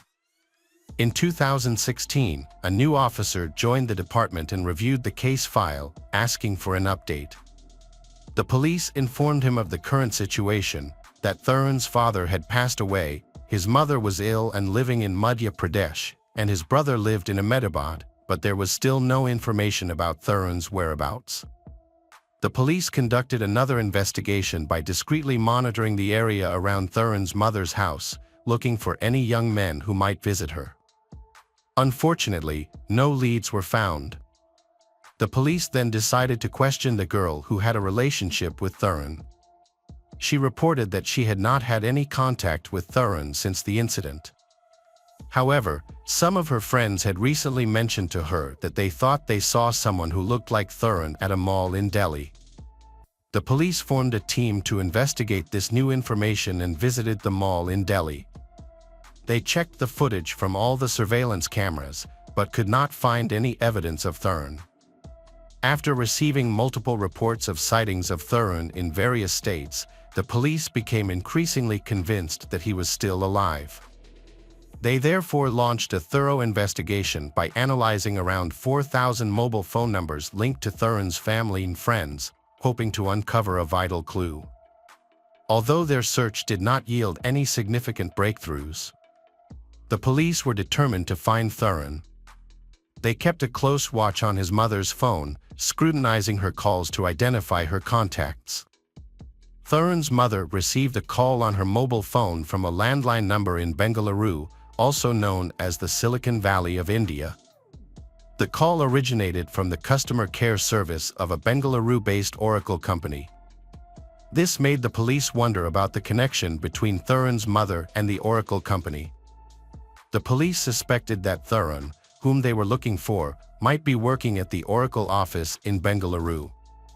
A police team traveled from Ahmedabad to Bengaluru to investigate further. On October 22, 2018, police visited the Oracle office and met the HR department, but police did not disclose the real purpose of their visit. Instead, they informed the HR department that police needed a list of all employees for law and order purposes. The HR department cooperated and provided the police with a complete list of all Oracle employees. In order to avoid being detected by Thuran, the police had to be extremely careful in their approach, as they knew that Thuran would likely escape if he realized that the police were following him. The problem was, Thuran's name was not on the list that Oracle had provided to the police. This made them worry that their efforts might be in vain. However, one name on the list stood out: Parvin Batelli. When the police recalled that Thuran's mother often spoke to Parvin and his wife, Nisha, this connection piqued the police's interest, and they decided to gather more information about Parvin and Nisha in the hope of finding clues about Thuran. The police found it suspicious that Parvin and Nisha were not active on social media, as this is a rare phenomenon in today's digital age, when most people actively share their lives on social media. The police learned that Thuran's mother frequently talked to Parvin Batelli. In addition, Parvin and Nisha had 2 children. The police began to suspect that Parvin Batelli could be Thuran. Therefore, the police began to collect evidence against him. One feature of Thuran's finger during his time as a volleyball coach was a broken and slightly bent finger on his ring hand. On October 23, 2 policemen went to Oracle's customer service office in Bangalore to meet Parvin. When one of the policemen shook hands with Parvin, the policeman immediately recognized Thuran because of the familiar broken finger. The policeman said, "Thuran, your game is over." Upon hearing Thuran's name, Parvin's condition worsened. Thuran's mistake began when his cell phone stopped working, leaving him worried about his mother. Thuran used his office landline instead of a number he could safely use to contact his mother. This last mistake led to his arrest. If he had not used his office landline, the police likely would not have found him. Thuran was taken to Ahmedabad by the police, where he confessed to the crime, admitting to killing his wife Sinini Krishnan. Thuran shared the entire story with the police. After the murder, Thuran proposed to a friend, but was rejected. He then moved to Pune, took up a small job, and met Nisha. Thuran tricked Nisha into believing that he was an orphan with no family, after which the two got married. The couple moved to Bangalore in 2009, where Thuran began working for Oracle. After years of investigation and manhunt, Thuran Jinaraj was finally recaptured in 2019. In March 2021, he was sentenced to life in prison for attempted murder. Welcome back, mystery lovers. Today's case is going to keep you on the edge of your seat. The case of Kristen Rosam. Ralph and Constance Rosam were dedicated parents to their 3 children, prioritizing their kids' development and well-being above all else. Their children were educated from a young age, attended good schools, and they encouraging their children to explore their interests through a variety of extracurricular activities. However, their daughter Kristen struggled to cope with the pressure of living up to family expectations. Feeling overwhelmed and desperate to escape, Kristen began to rebel by lying, skipping school, and finding ways to escape her temporary problems. At first, she felt more comfortable when she drank alcohol, but over time, the effects of alcohol stopped being effective for her. As a result, she turned to the controlled substance methamphetamine and eventually became dependent on it. Methamphetamine, commonly referred to as meth, is widely considered the most addictive illicit substance in the United States. its use often leading to paranoia, impaired judgment, and euphoria. Kristen's parents noticed her erratic behavior and, in a conversation, discovered she'd been struggling with the substance since high school. Her entire family, who were highly educated, were shocked and deeply affected by this behavior. After months of conflict with her parents, 17-year-old Kristen secretly ran away. While vacationing in Mexico with friends, she met a tall, handsome man named Gregory de Villers, who was 7 years her senior. Over time, they fell in love with each other. He helped her get settled and get her health back. With Gregory's support, she turned her life around by getting a job at the local forensic service as a toxicology assistant. Her skills impressed the employer and her addiction was forgotten. As a forensic assistant, Kristen graduated from college with honors. Her teachers and employers praised her and gave her the Best Student Award without knowing the reason why she loved her chosen profession. After 5 years of dating Gregory, they had their grand wedding on June 5, 1999. Kristen's parents loved Gregory dearly and were relieved that their daughter had overcome the pain of her past and was now on the path toward a bright and fulfilling future. In March 2000, Kristen was hired by the San Diego County Medical Examiner's Office as a toxicologist, specializing in analyzing body fluids for narcotics. Gregory was working in the biotechnology industry at the time. But Kristen soon grew tired of her dull and monotonous life, and she began to look for excitement elsewhere. She met a new co-worker, Michael Robertson, who had just been appointed as the department head.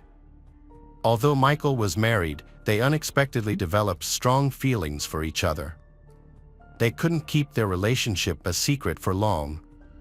Gregory discovered many love letters between his wife and Michael.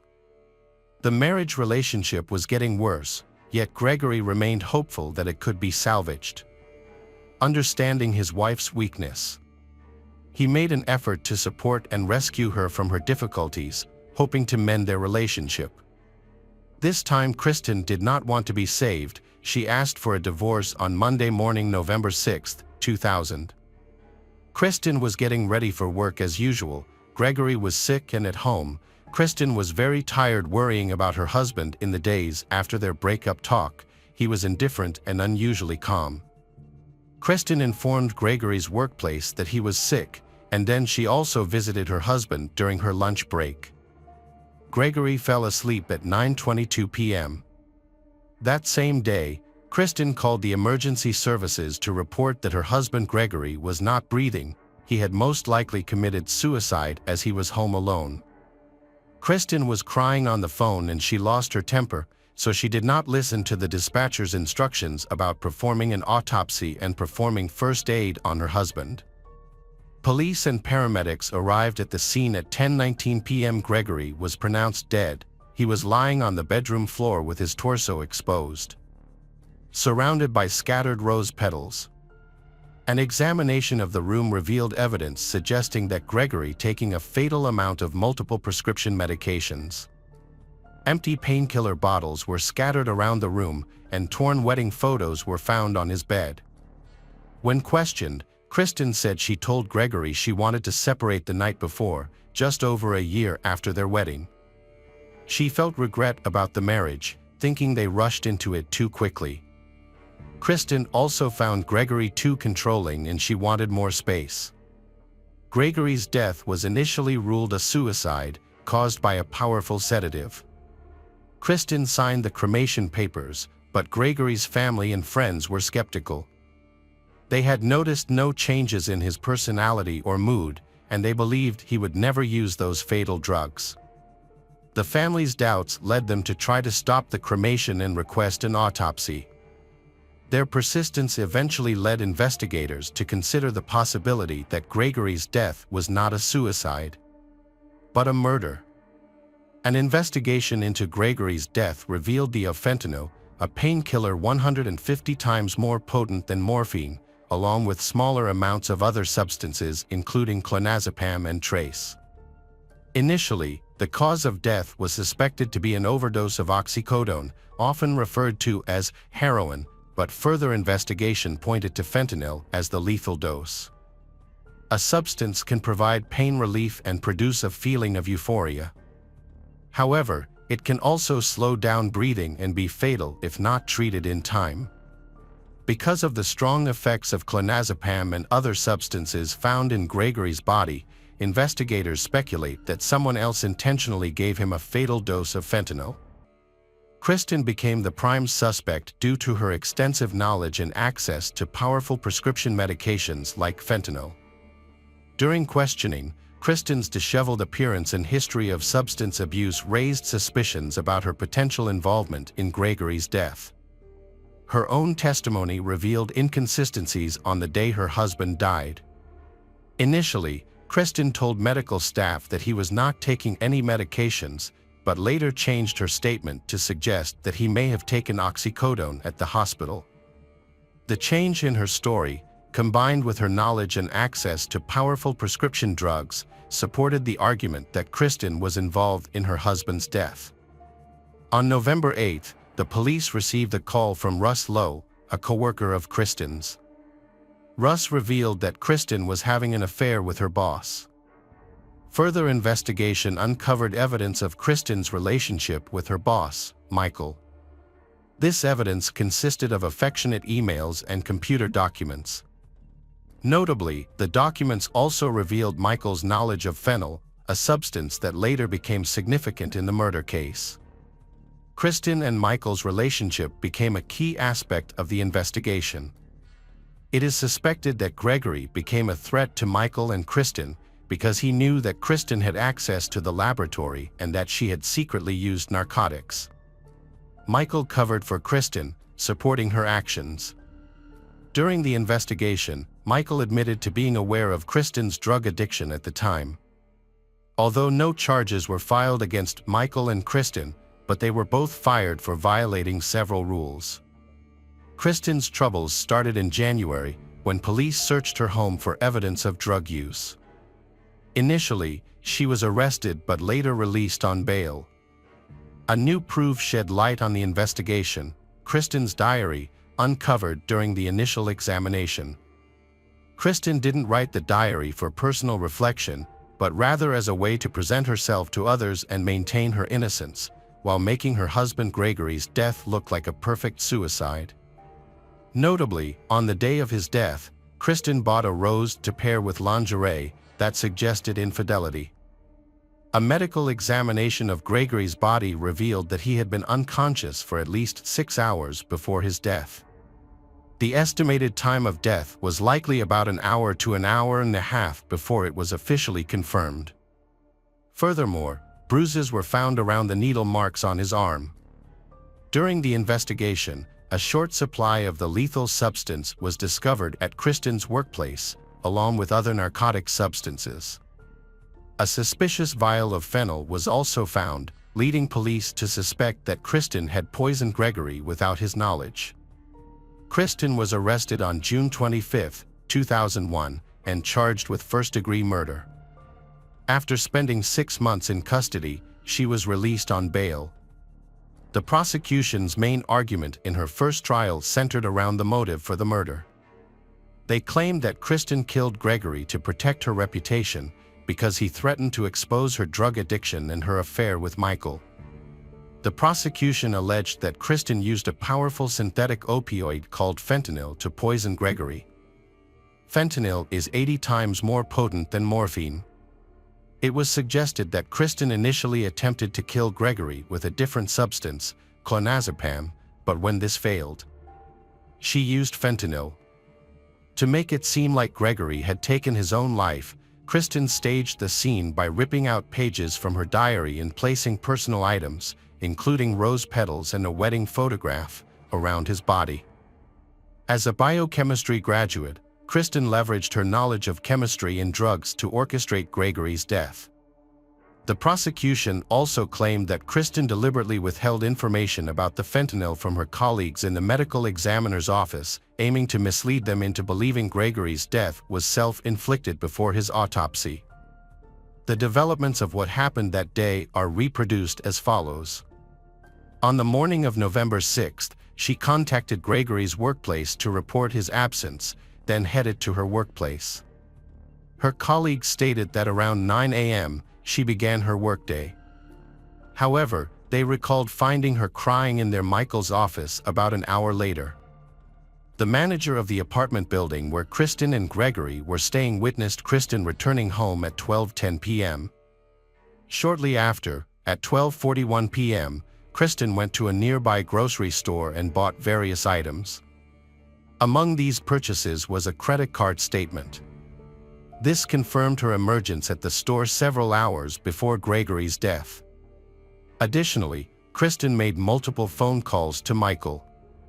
The San Diego County Medical Examiner, Dr. Blackburn, who performed Gregory's autopsy, testified that Gregory had been deceased for at least an hour by the time paramedics arrived. The examiner also disclosed that Gregory was suffering from early-stage bronchopneumonia at the time of death. Breathing difficulties occur when lung secretions accumulate, often as a result of poor breathing. This can happen when a person is unconscious or taking very shallow breaths. Dr. Blackburn presented additional evidence, stating that Gregory's body contained a significant amount of urine in his bladder at the time of death. This accumulation would have caused severe discomfort if Gregory was conscious, suggesting he likely struggled to breathe for 6 to 12 hours before his death. Furthermore, Dr. Blackburn found it unlikely that Gregory, in an unconscious state, could have scattered rose petals on himself. During the trial, Dr. Blackburn also testified that the level of clonazepam in Gregory's blood was not high enough to be considered an overdose, and therefore, would not have been the cause of death. Dr. Theodore Stanley, testifying for the prosecution, stated that fentanyl, a powerful and fast-acting painkiller, can have severe side effects leading to respiratory arrest. The onset of its effects varies, based on the administration method. The fastest method of maximal effect is intravenous administration, which occurs within about 5 minutes. Intramuscular injection results in maximum effect within 15 to 20 minutes. This is followed by oral administration, with maximum effect within 20 to 30 minutes. The slowest method of maximal effect is the transdermal patch, which takes about 16 hours. Dr. Theodore testified before the court that fentanyl is typically not taken orally because the liver breaks down approximately 65% of the substance. As a result, only 35% of fentanyl is able to enter the bloodstream.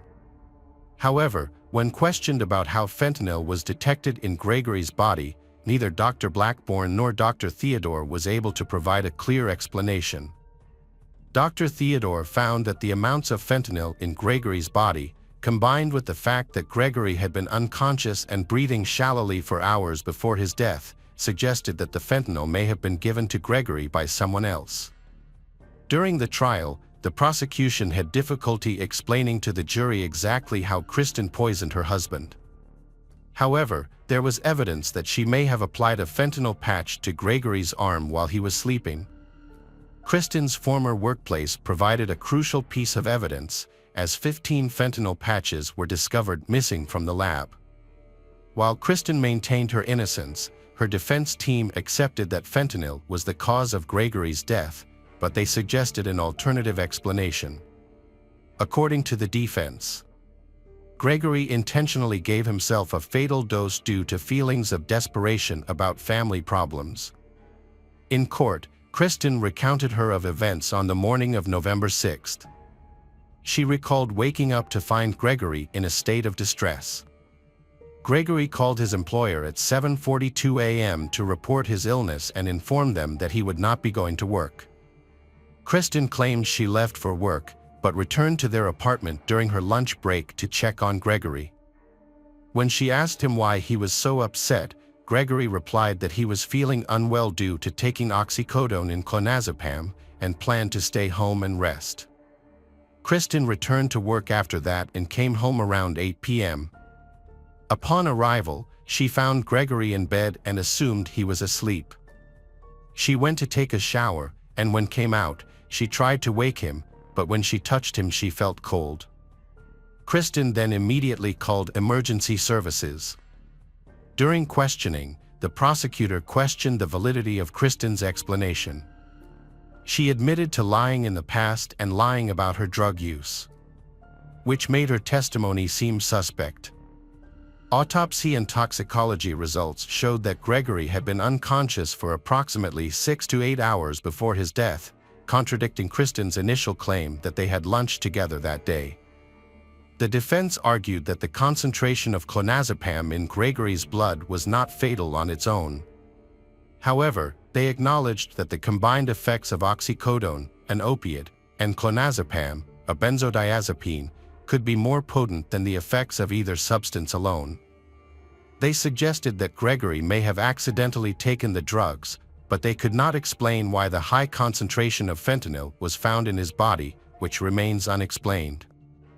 After 8 hours of deliberation, the jury found Kristen guilty of first-degree murder and special circumstance murder due to poisoning. She was sentenced to life in prison without parole. Kristen claimed innocence and appealed the verdict in the appellate court, where a critical mistake by her own defense team was discovered. Her lawyers had admitted that fentanyl caused the death but failed to test the autopsy samples for fentanyl metabolites. This important test will help determine whether Gregory ingested fentanyl and whether the fentanyl in his body was due to contamination from laboratory testing rather than what he actually ate in. If fentanyl was only detected in the samples and not in Gregory's body, the prosecution's theory that fentanyl caused his death would be incorrect. The appeal also revealed a chain of custody violation regarding the samples. Although the samples were marked and placed in a cardboard box, the containers were not sealed. They were left at the medical examiner's office for approximately 36 hours before being shipped to the sheriff's forensic lab due to the recipient's absence. During this time, the samples were potentially accessible to anyone with a key to the medical examiner's office building, raising concerns that someone may have contaminated the samples. Kristen's appeal contends that any individual with a motive to falsify evidence could have added the substance to the sample. A panel of judges from the 9th U.S. Circuit Court of Appeals reviewed Kristen's case and concluded that her lawyers had made a serious error. The prosecution claimed Gregory died of a fentanyl overdose. Kristen's lawyers, however, did not contest that claim. Instead, they accepted the fentanyl overdose explanation. The judges did not overturn the verdict but sent the case back to the lower court to decide whether the defense's error could have changed the outcome of the trial. The U.S. Supreme Court has issued a ruling stating that federal courts must respect the decisions made by state courts in similar cases. This ruling impacts Kristen's case, as the court has voted against a hearing and her appeal was denied, leaving her in custody. Kristen's trial was not the only part of the case. She had a co-defendant named Michael. Although he was not in the U.S. for the trial, he is still a part of the case and risks being arrested if he returns. However, he may be eligible for a $100,000 bail. Michael has been living in Australia, where he works as a forensic toxicologist. Kristen Rosam was arrested in 2003 and received a life sentence without parole. Gregory's family is now suing the county for allowing Kristen to steal a lethal dose of the same drug without detection, and they blame the county's negligence for her crime. Hello friends, welcome to our channel. Today we're going to take a look at another horrible case with you. The case of McDermot family. Mark McDermot was born in the early 1960s in Australia. But we know that Mark was the eldest of 5 siblings. Known family members include his father, Bruce McDermot, and 2 sisters, Tracy and Nicole, with Nicole being the youngest. According to those close to him, Mark was not only a successful businessman but also a kind and easygoing person. Nicole described her brother as a wonderful person who avoided causing harm to others. Information about Mark's life is limited, especially regarding his adult life. However, we do know for sure that he traveled to the southern United States, although the reasons and circumstances are unclear. It was there that he met Johanna Dunn, a single mother raising a 4-year-old son, Donald Dunn. Donald Wayne Dunn was born in the early 1990s in West Virginia and lived there with his mother's family all his life. His grandparents played a major role in Donald's early upbringing, as they cared for him most of the time. Donald's mother, Johanna, was a single working mother who found raising a child difficult, so she asked her grandparents to help. On the rare occasions when Johanna and Donald were home together, she would often entertain him with video games or television. This reflected Johanna's difficulty in giving her son her full attention, although they tried to make time for each other. Their lives changed when Mark came along. Johanna and Mark quickly fell in love and married. Johanna took her husband's last name, and the three of them moved to West Virginia, becoming a happy family. From the beginning, Mark and Donald were very close, as if they were related by blood. Their relatives, including Mark's sister and father, confirmed that Mark treated Donald like his own son, and Donald also considered Mark his only father. The relationship between Donald and Mark was very close, which was evident when Donald was young. During the difficult times when Mark and Johanna were temporarily separated, Donald was still determined to stay with Mark instead of his mother. At the same time, the family faced a great challenge when Johanna was diagnosed with cancer. However, thanks to their support and solidarity, they overcame these difficulties together. Mark always took good care of his stepson, ensuring that Donald had a comfortable and fulfilling life. Although Donald is a simple man and does not ask for much, he is very grateful for the peaceful and luxurious life his stepfather has created for him. When Donald graduated from high school in 2008, Mark covered the entire cost of his college education. Donald attended Rio Salado College for the first 2 years, then transferred to Marshall University in 2010. Throughout this time, Mark continued to financially support Donald's education. Donald lives with his girlfriend and her family. He and his girlfriend have been in love since they were 15 years old. Despite this, Mark and Johanna have always been very supportive of Donald. They not only pay for Donald's tuition but also support him financially in many other ways. Specifically, they cover the costs of Donald's clothes, car insurance, daily living expenses, and food. Donald dedicates all his time and effort to studying. As a responsible and diligent student, he always strictly follows his daily study schedule. He often refuses or cancels plans to meet friends and relatives, citing the need to complete assignments or study for exams. Donald prioritizes studying above everything else in his life. During his 5 years in college, he always tried his best to graduate on time and not fall behind in any semester. May 25, 2013, a Saturday, was supposed to be the big day when he received his university diploma. However, instead of being the joyous occasion he had planned, the day turned into a heartbreaking moment that would change his life forever. While the McDermot family was preparing for Donald's graduation, an emergency call was placed from their home to 911. Johanna called the police and admitted that she had shot her husband. She insisted that the act was intentional, not an accident. Police quickly arrived at the McDermot family home. Sergeant Greg Kean of the Raleigh County Sheriff's Office was one of the first law enforcement officers to arrive. When he got to the scene, he noticed that Johanna appeared to be in a state of severe shock. As he entered the home, he found Mark lying motionless on the couch in the living room. He appeared to have been reading a book when he died. Initially, Sergeant Greg noticed that he had 2 gunshot wounds to the head. However, when investigators moved the body, they discovered a 3rd wound behind the shoulder.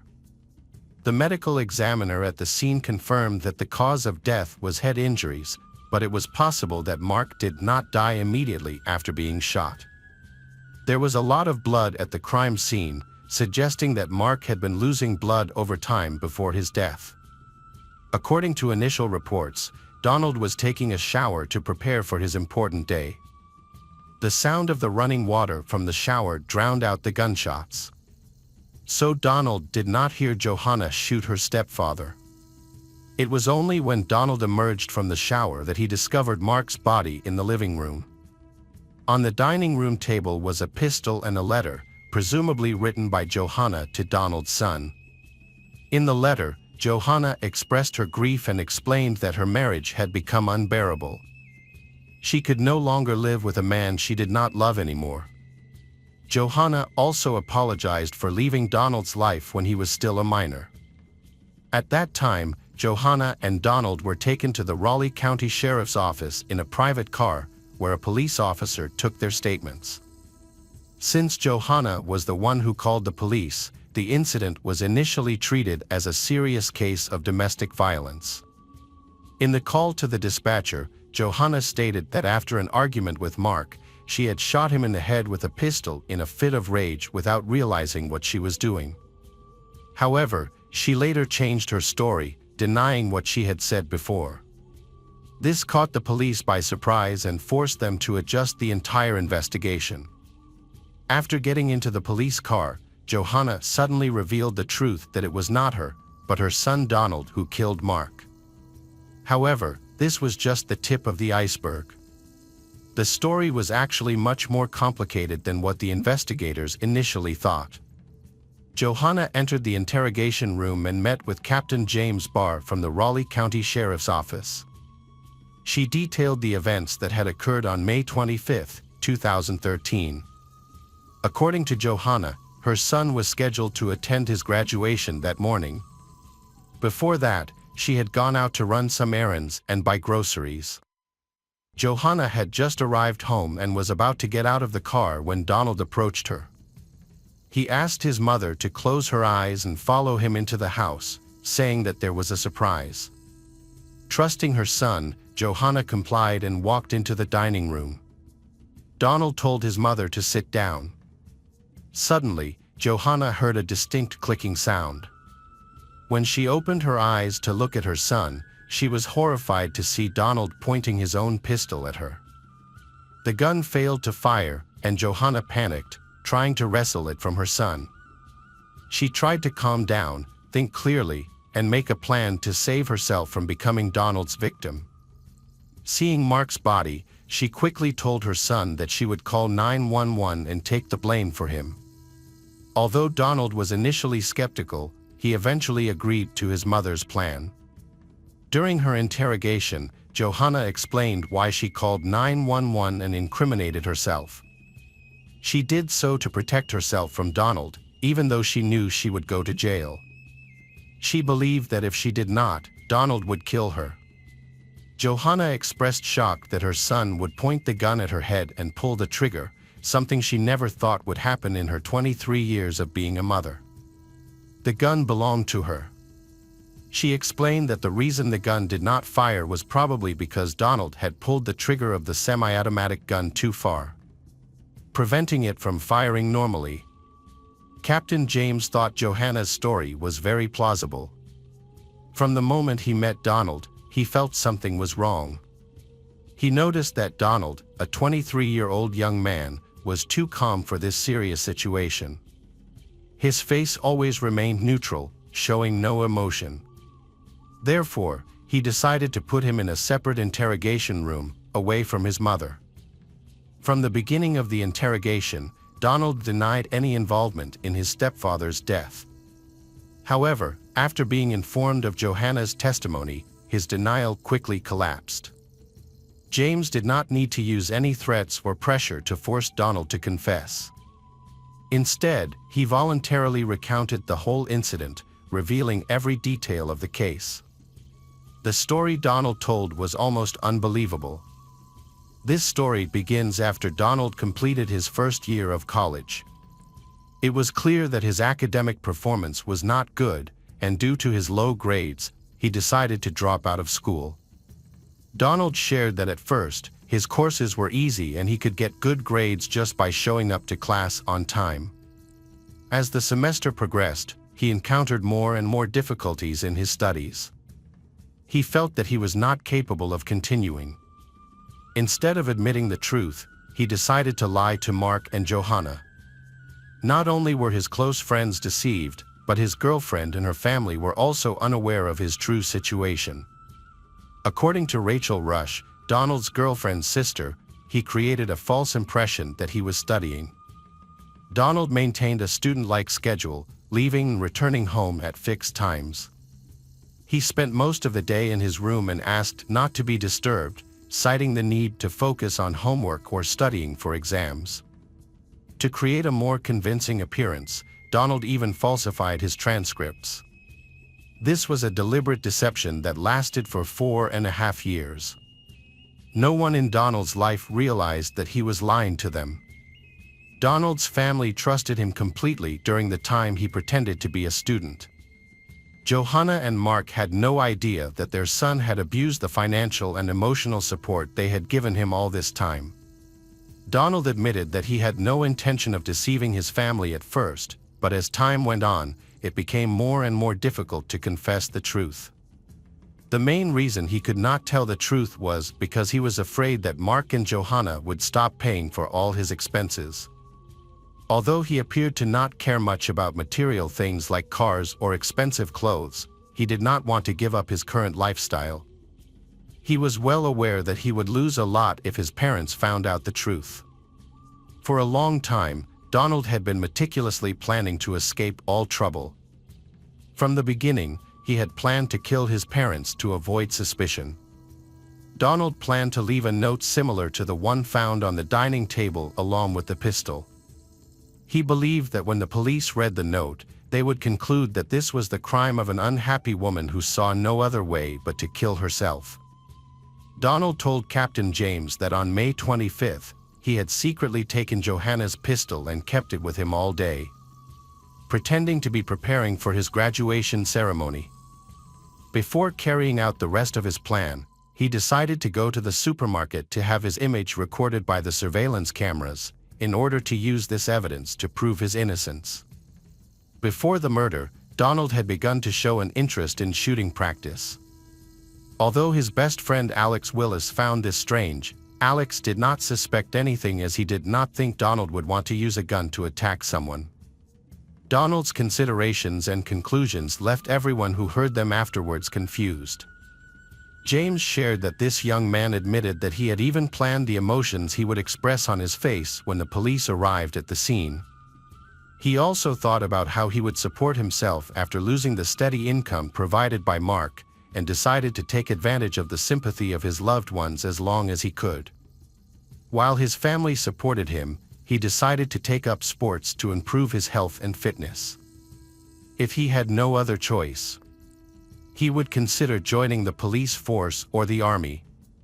When considering the possibility of his plan succeeding, Donald realized that it would be easier to kill his mother and stepfather than to admit that he had been lying to them for nearly 5 years. In April 2016, the West Virginia Supreme Court released a legal opinion. According to the opinion, Donald was charged with first-degree murder and attempted murder 1 month after his arrest in June 2013. Even before the trial, Donald and his legal team sought to delay the trial. A few weeks before the trial was scheduled to begin, the defendant, Donald Dunn, who had been held in solitary confinement, underwent surgery on his right hand. His attorneys used the surgery as a reason to request a delay, arguing that during the initial hearings, he would be under the influence of strong painkillers.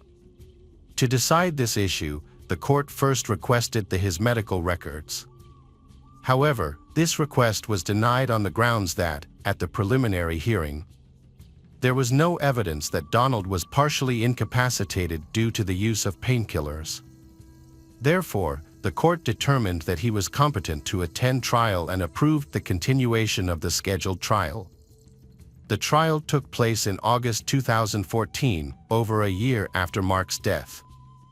It was presided over by Judge John Hutchinson, with David White representing Donald and Christine Keller from the Raleigh County Prosecutor's Office. Mark's 2 sisters, along with one of their nieces, traveled more than 15,000 kilometers from Australia to attend the trial of the man they had considered a family member for nearly 20 years. Although there were no details from witness testimony or evidence presented to the jury, and no photographs or video footage, the defense wanted to include in their opening argument that Donald was under the influence of illegal drugs at the time of the crime. However, there was no evidence that this had ever been mentioned before or confirmed by any toxicology tests. On August 14, 2014, Donald Dunn was convicted of the murder of his stepfather, Mark McDermot, the attempted murder of his mother, Johanna McDermott, and the use of a firearm. About a month later, on September 5 of the same year, Judge John Hutchinson sentenced Donald Dunn to life in prison without parole for the murder of his stepfather and 15 years in prison for the attempted murder of his mother. After the verdict was announced, Johanna read an emotional letter to the court. In the letter, Donald's mother mentioned that something unfortunate had happened in her son's life. This could have been due to the decline in health of his grandparents, the pressure she put on him to go to college, or his exposure to violent video games at a very young age. She expressed her disapproval of the way her son was perceived by the public and stated that she did not agree with his sentence. However, Judge John explained that Johanna's objections did not affect his decision. He felt that the sentence he imposed was the only way to restore justice in an unjust situation. He sympathized with the defendant's mother, who, despite the circumstances, wanted to protect her son from the consequences of his actions. After the verdict, Mark's sister and father still could not understand how Donald could take the life of a man who had raised him as his own son for 19 years. Hey detectives! Welcome back. We've got another mysterious case to explore. The case of Angie Housman. Angie Housman was born on February 18, 1984, in St. Louis, Missouri. Her father left the family before she was born, and she would never have the chance to meet him.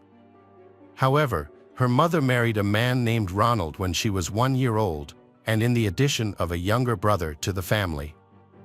The two sisters got along very well, with Angie particularly fond of her younger brother. Angie was known for her friendly and outgoing personality, always striving to build relationships with those around her. Her family resided in a peaceful suburban neighborhood in St. Louis.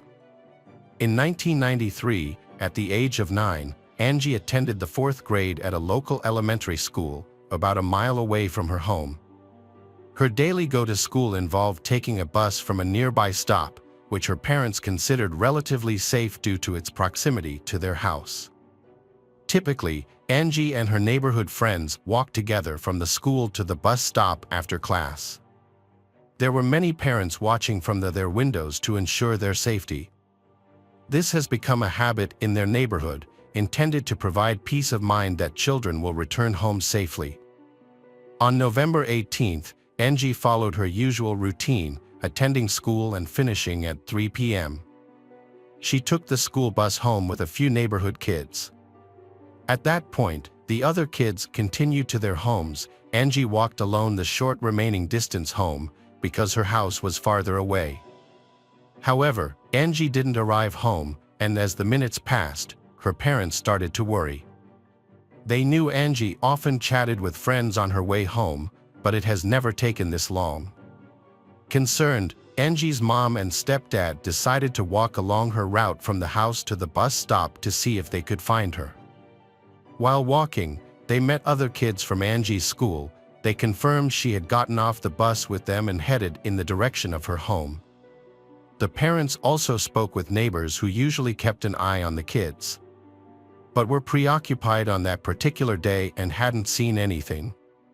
Angie's parents became more and more worried and insecure. They and their friends started searching the area along her route from the bus stop to their home. As the sun began to set and darkness fell, they didn't give up. Realizing Angie was unlikely to wander off in the cold weather, the parents eventually decided to call the police. The police immediately joined the search for Angie. Due to the cold weather, it seemed unlikely that she would wander off alone. Therefore, the police initially focused on investigating whether she had been kidnapped. 10 days before Angie went missing, an 11-year-old girl was almost kidnapped in a nearby area, which made everyone even more concerned. An unknown person approached the girl as she got off the school bus and attempted to pull her into the bushes. Fortunately, she managed to escape.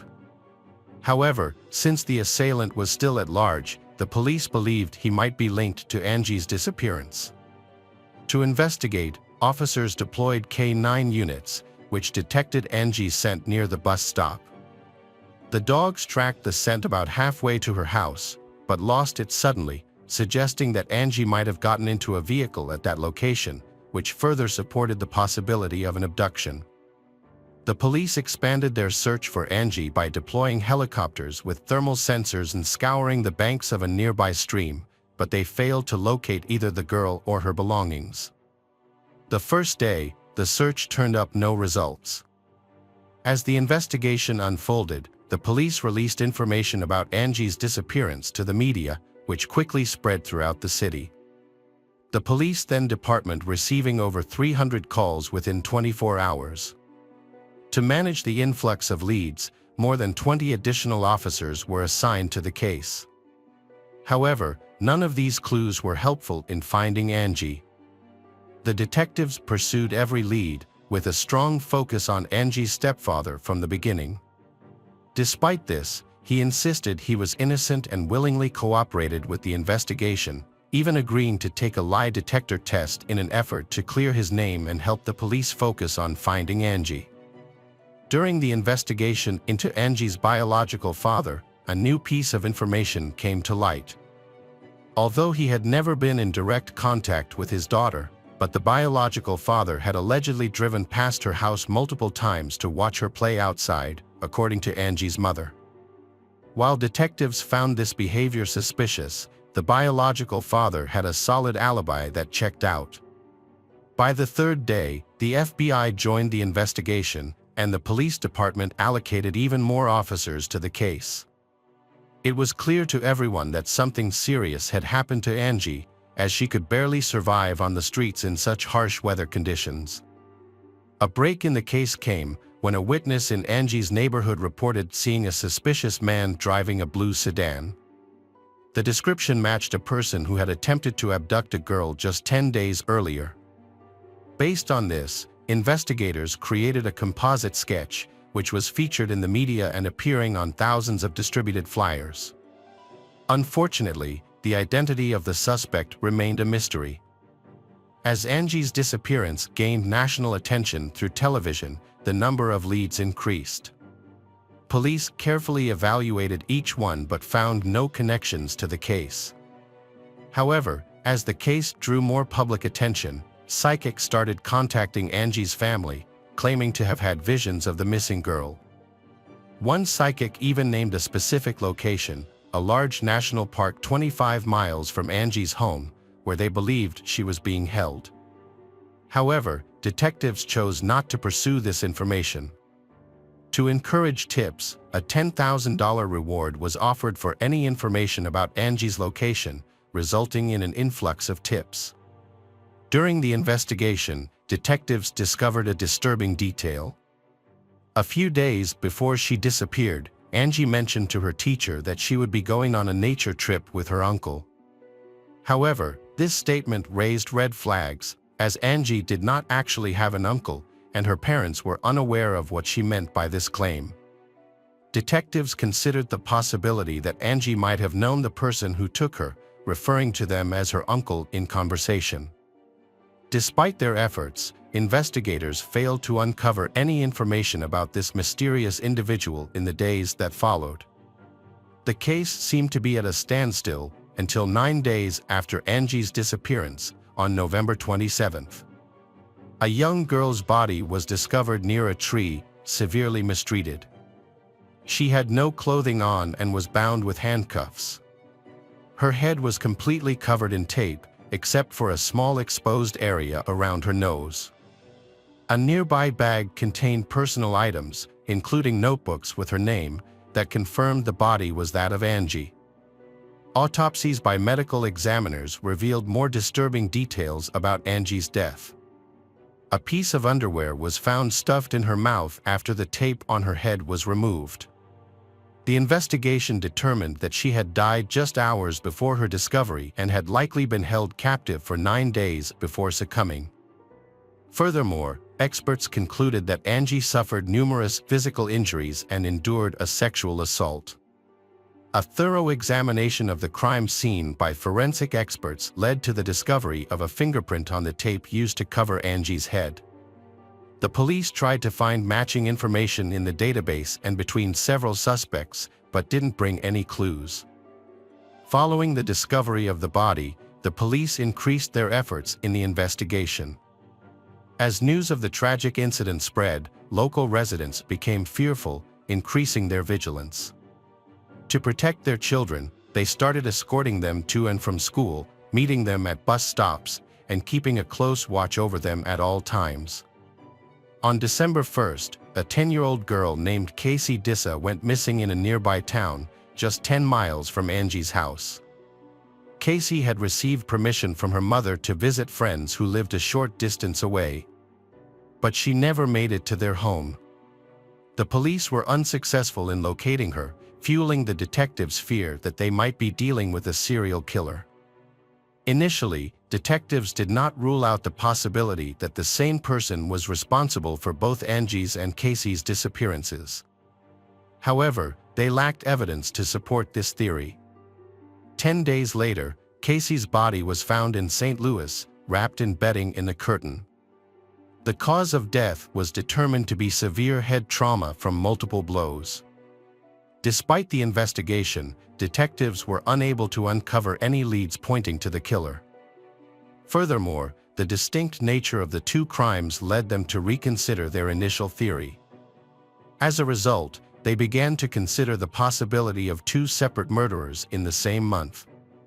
Investigations into Angie's disappearance led detectives to identify a man who had attempted to abduct another girl a few days earlier. The suspect, 37-year-old Gary, frequently traveled to St. Louis for work. Although he became a person of interest in the murders of Angie and Casey, he had a solid alibi for the time they went missing. However, during questioning, Gary admitted to assaulting 4 other girls and was ultimately sentenced to 5 years in prison. The following February, the case took a new turn.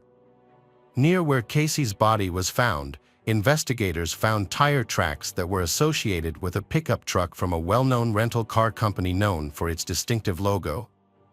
Detectives showed photos of the tire tracks to locals, asking if they had seen a pickup truck from that company in the area. The detectives received a crucial lead. One woman came forward, saying she had seen such a pickup near her neighbor's house about a week after Casey's disappearance. After investigation, the police discovered that the house belonged to a woman living with her husband and brother. She claimed none of them had rented the pickup and maintained they were not connected to the case. However, detectives remained skeptical and obtained a search warrant for the house. The search revealed blood matching Casey's in the basement, along with the murder weapon. A further investigation uncovered key information in Casey's case. The pickup truck used to transport the body was rented by Thomas, the brother of the woman who owned the house. Initially, Thomas denied any involvement in the crime. However, when presented with the existing evidence, he eventually confessed. According to Thomas's statement, Casey knocked on his door and wanted to invite his nephews to come out with her. Thomas invited Casey into the house and led her to the basement, where he attempted to assault her. When Casey screamed, Thomas hit her with a heavy object, ultimately killing her.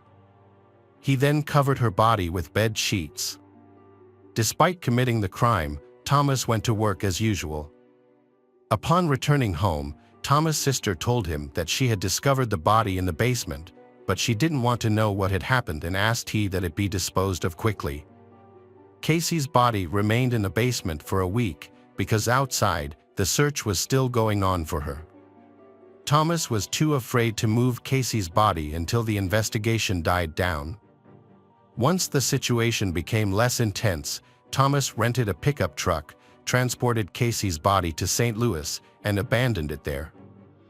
Thomas was eventually convicted of Casey's murder and received a death sentence.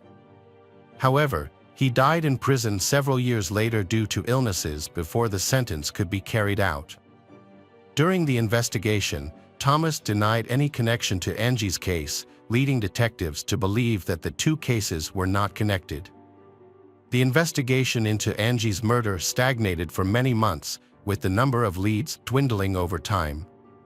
Years later, detectives encountered a new obstacle: the expiration of the reward for providing information, which detectives feared would decrease public involvement. However, a local businessman donated $250,000 to incentivize people to come forward with information.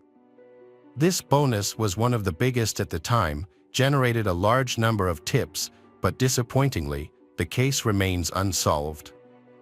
In 2001, a prison inmate named Corey Fox contacted detectives and confessed to over 10 murders, including the murder of Angie Housman. Detectives met with Corey, then he recounted how he and an accomplice abducted Angie from the street and held her captive in his house for several days. Initially, the plan was to demand a ransom in exchange for Angie's safe return. However, Corey and his accomplice became concerned that they might be identified and decided to murder her. Corey provided detectives with many accurate details about the crime, including the fact that Angie was tied to a tree and that his accomplice used her underwear as a gag. However, some discrepancies arose during the questioning, particularly with regards to how Angie was restrained.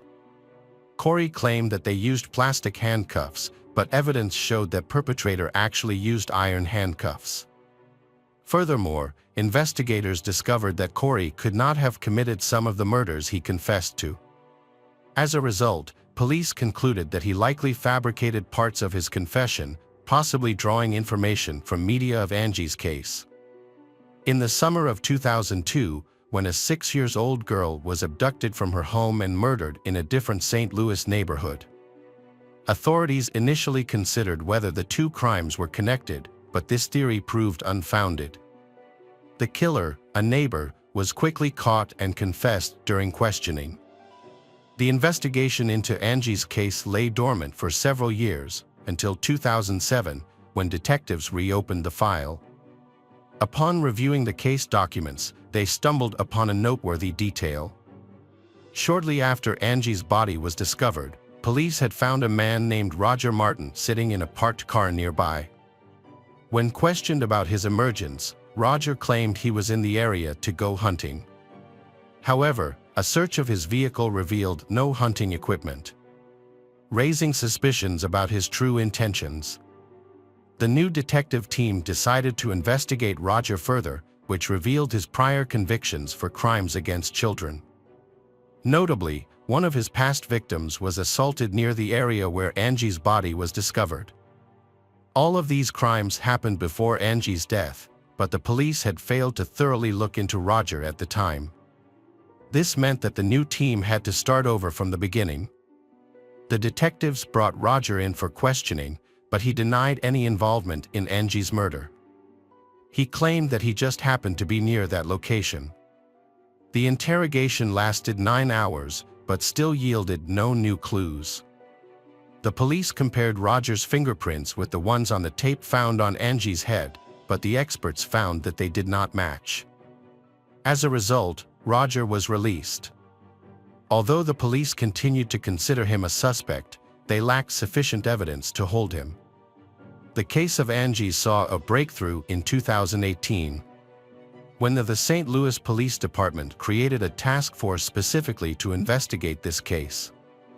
With the advancement of technology, the detectives re-examined the existing evidence, searching for new leads. Their investigation centered on 3 crucial pieces of evidence: the handcuffs, the tape from Angie's head, and her underwear used as a gag. Despite repeated efforts since 1993, experts had struggled to detect the perpetrator's DNA on these items. The task force decided to re-examine the evidence with modern technology. The detectives first focused on the handcuffs but encountered a difficulty due to the presence of Angie's blood covering almost the entire surface. Next, they turned their attention to the tape from Angie's head, but faced another obstacle. Upon opening the box containing the evidence, they discovered that the tape had deteriorated significantly over time. Finally, they examined the underwear that had been used to gag Angie. Although they did not have much hope for this evidence, since it had been in her mouth for hours, so it was likely that any foreign DNA had been removed.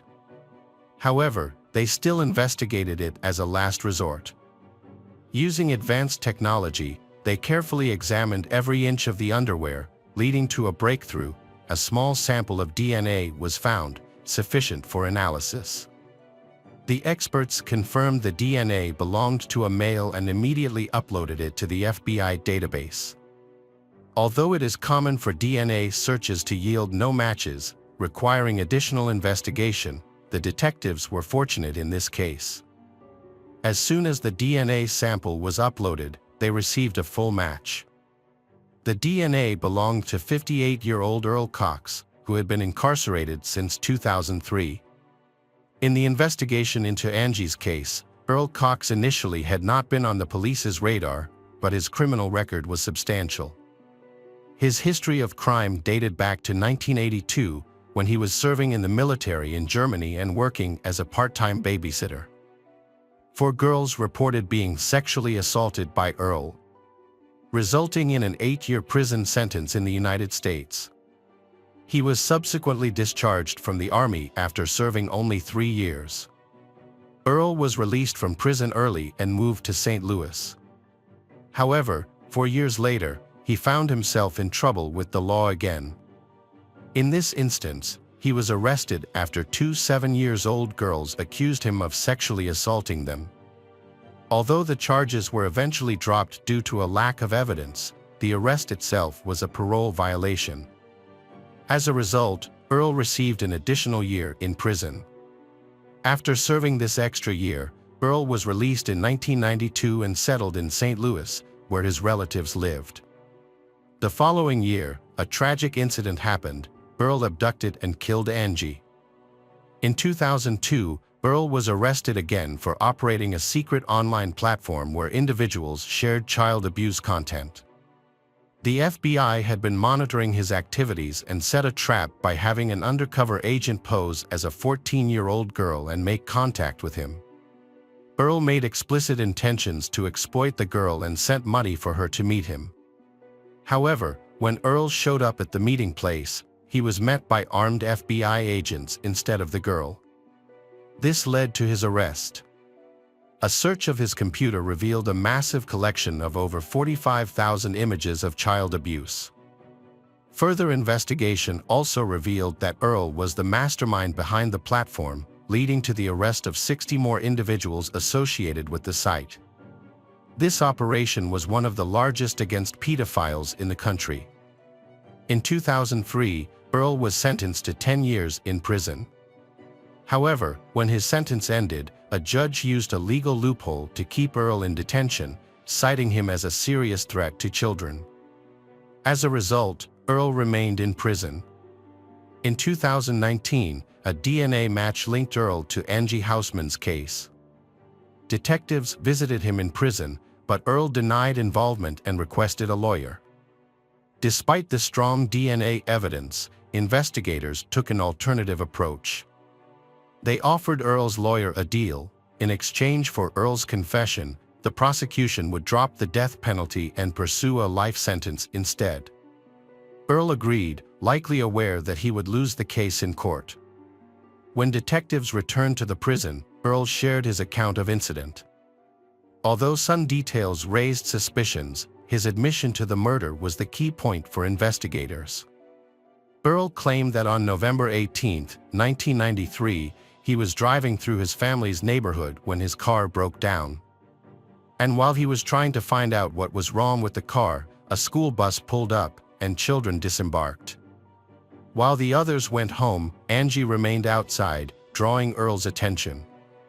Earl claimed that when Angie approached him, they had a brief chat, and he noticed she seemed extremely cold. He offered her a ride in his car, which she allegedly accepted. Earl then took Angie to Burger King to get food, and afterwards, took her to his home. Here, he sexually assaulted her for several days.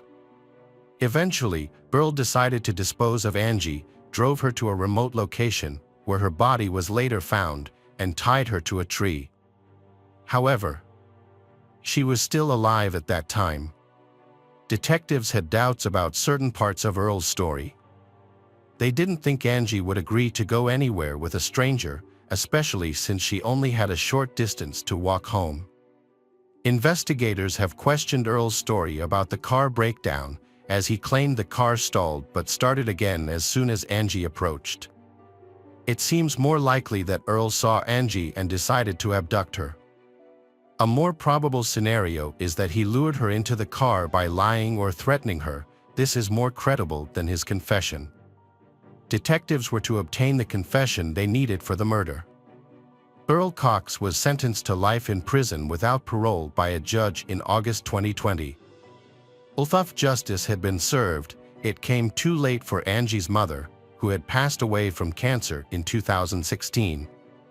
Her husband, Ronald, felt that Cox's actions had indirectly contributed to her death. As her grief over losing Angie had weakened her health and will to live, ultimately leading to her passing. For Earl, his sentence was more than just the initial verdict. Authorities re-examined a previous case of sexual abuse involving two 7-year-old girls, for which Earl had initially received a lenient sentence. At that time, he had only spent 1 year in prison for violating his parole. However, years later, investigators contacted one of his victims, now an adult, and asked for her testimony against him. Faced with the of a life sentence, Earl chose to plead guilty and as a result, received an additional 10-year prison sentence. Hello, crime enthusiasts, are you ready for another chilling investigation? The case of Candy Rogers. Candace Rogers, also known as Candy, was born on July 18, 1948, was either. After her birth, her parents divorced, but her father remained in the same city, allowing Candy to spend time with him regularly. As a child, she enjoyed the outdoors, often going for walks and playing with her dog. She also dreamed of joining the Campfire Girls, a girls-only organization similar to the Boy Scouts. In 1959, Candy joined the Campfire Girls at the age of 9. One of the organization's activities was selling mints door-to-door.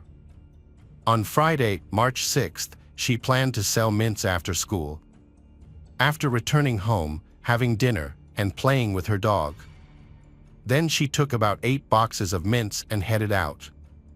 Candy had planned to walk around her neighborhood and sell sweets to the people living nearby. To ensure that the other girls selling sweets in the area didn't overlap, each girl was assigned specific streets to visit. However, when Candy failed to return home by her expected time of 6 p.m., her mom started to worry. Candy's mom and grandfather set out to search for her, but they couldn't find her anywhere in the neighborhood. As darkness fell, the search party grew, with family, friends and neighbors joining in to help. Despite their combined efforts, they were unable to find any sign of Candy. Convinced that something was wrong, Candy's mom decided to call the police. As the police joined the search, they began by questioning the neighbors. Their investigation revealed that she had only made one sale, suggesting that something may have happened to her soon after she left home. A witness reported seeing Candy on a nearby street around 6:30 p.m., which seemed unusual since her mother was already searching for her by then. Candy's grandfather reported some unusual incidents after going to search for his granddaughter. On the same street where a witness last saw Candy, he nearly got hit by a speeding green 1956 Ford. Although the police distributed the car's description, they were unable to locate it due to the lack of a license plate number. Later, at around 9 p.m., several mint boxes belonging to Candy were found along the road near a bridge, increasing the concern for her safety. The police intensified their search in this area, combing the riverbanks and a nearby wooded zone throughout the night. Unfortunately, Candy was not found. As news of Candy's disappearance spread, local newspapers covered the story, and it eventually gained statewide media attention. In 1959, child disappearances near their homes were extremely rare, making Candy's case even more disturbing. The residents of her town had not experienced a similar incident in many years, leaving them deeply shaken and concerned. The next morning, police increased their search by deploying more personnel and resources, including mounted police, off-road vehicles, and military members. A large number of volunteers from the city and surrounding areas joined the search, swelling the total number of search to over 1,000 people. This made it one of the largest searches in the country's history at the time. The search area was expanded to 11 miles around Candy's home, but despite this, no signs of her were found. Tragically, on the same day, a search helicopter clipped power lines and crashed, claiming the lives of 3 of its 5 crew members. Undeterred, the search efforts continued for many days, but yielded no results. Police officers worked tirelessly in multiple day and night to try and locate Candy. Investigators also followed up on approximately 750 tips received in the early days of the search, but unfortunately, every lead ended in a dead end. 15 days after Candy went missing, 2 military personnel on a hunting trip in the woods west of Spokane stumbled upon children's shoes on the ground. Recognizing the shoes as possibly belonging to Candy, they immediately reported their discovery to the police. The shoes were confirmed by Candy's grandfather. He said they were indeed hers. After discovering this clue, police conducted a search of the woods and they quickly found Candy's body, partially hidden in the underbrush and covered with pine branches. A medical examination revealed that the cause of death was strangulation, using a torn piece of fabric from Candy's own skirt. Injuries on Candy's hands and feet suggested that she had been tied up, although no ropes were found near. The police investigation showed that Candy had been sexually abused. During their search of the crime scene, the police discovered a green car seat cover nearby, although they were unable to establish if it was linked to the murder. A small, purple stain was also found on Candy's clothing, which gave off a strong scent of grape-flavored chewing gum. Despite all efforts, the police still could not find relevance between this stain and the case. With limited clues, police searched for any clues that might help them find the killer. They thoroughly investigated numerous tips and looked into the potential involvement of hundreds of people. This group included neighbors, people of interest, and previously convicted individuals. However, the investigation eventually narrowed down to focus on one particular suspect, Alfred Braves, a 50-year-old man. The reason Alfred became a suspect because, on the same day Candy's body was found, he died in his car, near where Candy's boxes of mints were found. Additionally, Alfred lived near Candy's home. Upon finding his body, police discovered a rope and a strand of hair that was not Alfred's, which belonged to a woman. Investigators obtained a search warrant for Alfred's home. Upon searching his house, they discovered numerous newspaper articles detailing sex crimes against women and girls. The police also found that several women had accused him of harassment, and even his own wife had suspicions about his involvement in Candy's murder. However, despite the suspicious circumstances, the police were unable to find any concrete evidence that directly linked Alfred to the crime, and investigators were hesitant to clear him of suspicion. In the face of a lack of evidence, detectives shifted their focus to other suspects. Over several months, the police diligently investigated each person, but every lead turned out to be a dead end. Later, investigators found another suspect, a serial killer named Hugh Morse. He was arrested in 1961 for a string of crimes. The important evidence that Hugh was involved in Candy's case was that he had a habit of chewing grape-flavored gum, which was similar to a substance found on Candy's clothes.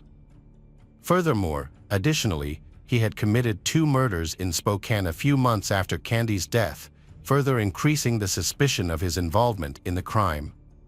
Hugh began committing crimes quite early. His first arrest was for assaulting a woman, but the penalty was lenient. He was merely discharged from the army. He then went on to commit multiple robberies in Los Angeles and served only a 6-month sentence. After being released, Hugh tricked 2 8-year-old girls into going with him to a secluded area by promising them ice cream. He then sexually assaulted them. This crime led to his arrest. However, instead of going to prison, a medical commission determined that he was a sexual psychopath. As a result, he was placed in a mental health facility for a period of 2 years to receive treatment. After his release, doctors thought Hugh had fully recovered. He then moved to Spokane, where he began peeping into women's windows. His actions took a more severe turn in November 1959, when he broke into the home of a 28-year-old woman and acted violently, ultimately killing her. 10 months later, Hugh entered the residence of a 69-year-old woman, repeating the same crimes as before. A month after that, he assaulted another woman, stabbing her multiple times. Although she sustained severe injuries, she managed to survive the attack. After escaping the city, he continued a devastating crime spree over several months, brutally attacking and sexually assaulting numerous women and girls with a knife, ultimately claiming the lives of 2 more victims. To evade capture, Hugh constantly moved from city to city and state to state, until the FBI intervened. He was eventually added to the list of the country's 10 most wanted fugitives, which ultimately led to his capture. Hugh received multiple life sentences, but his troubles didn't end there. He attempted to end his life in his cell. Fortunately, the guards intervened in time and saved him, allowing him to continue serving his sentence. Detectives in Candy's case visited Hugh in prison multiple times, trying to gather information about the case. Despite repeatedly denying any involvement, he took a polygraph test to prove his innocence. The test results suggested he was telling the truth, but these results are considered unreliable and therefore cannot be used as evidence in court. At the time of the murder, Hugh lived in Spokane, and furthermore, he had a criminal record of similar incidents that made investigators suspicious. They initially considered him the primary suspect due to he familiar with this neighborhood. But he consistently denied any involvement.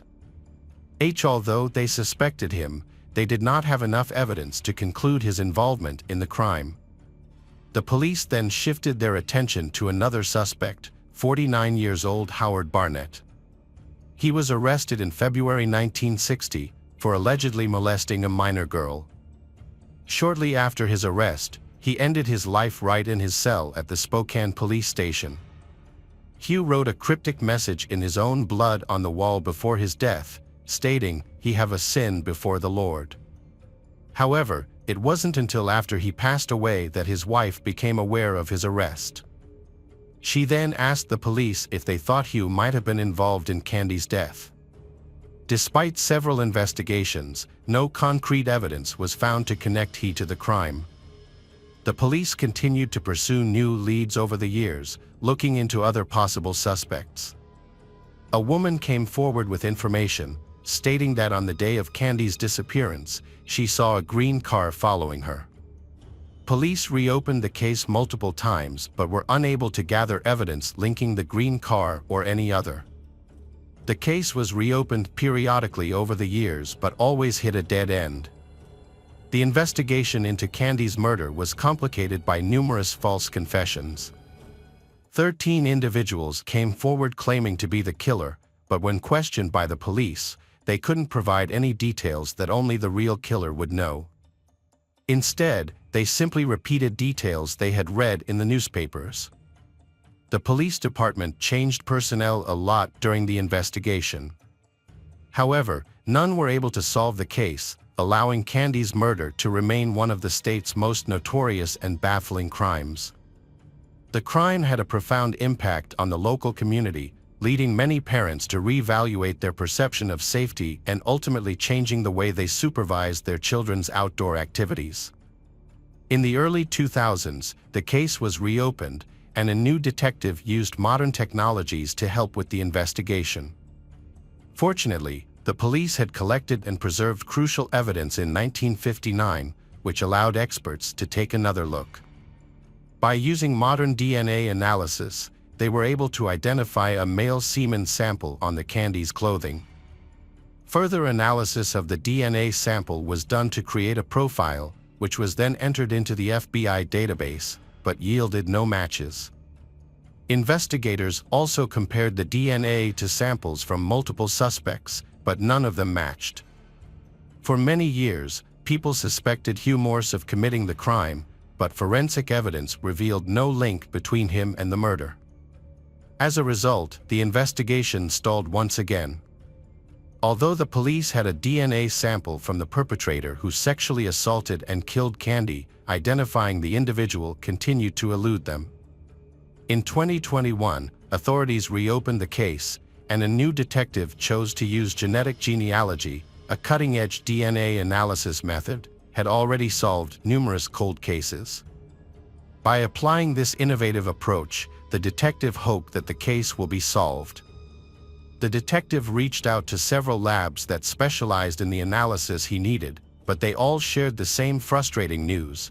They concluded the sample had deteriorated too much, making it impossible to extract the necessary information. Undeterred, the detective contacted one final lab, and it has provided new clues that are helpful to the investigation. Armed with state-of-the-art tools, the experts were able to analyze the sample successfully and generate a DNA profile of the perpetrator. This profile was then uploaded to genealogical databases, allowing investigators to begin searching for the DNA owner's relatives. After carefully examining thousands of individuals, then they narrowed down their focus to one specific family. Upon investigating this family, the investigators discovered that the DNA sample likely came from one of three brothers, but all three brothers had passed away. However, one of the brothers had a living daughter. The police reached out to her about the possibility that her father might have been involved in the murder. Despite her initial shock, she agreed to cooperate with the investigation. The woman provided a DNA sample, which was compared to the semen found on Candy's clothing. The results confirmed that she was closely related to culprit, who left the DNA evidence on Candy's clothing. Based on this new information, the police obtained a court order to exhume the woman's father's grave. DNA experts extracted a DNA profile from his remains and compared it to semen found on Candy's clothing.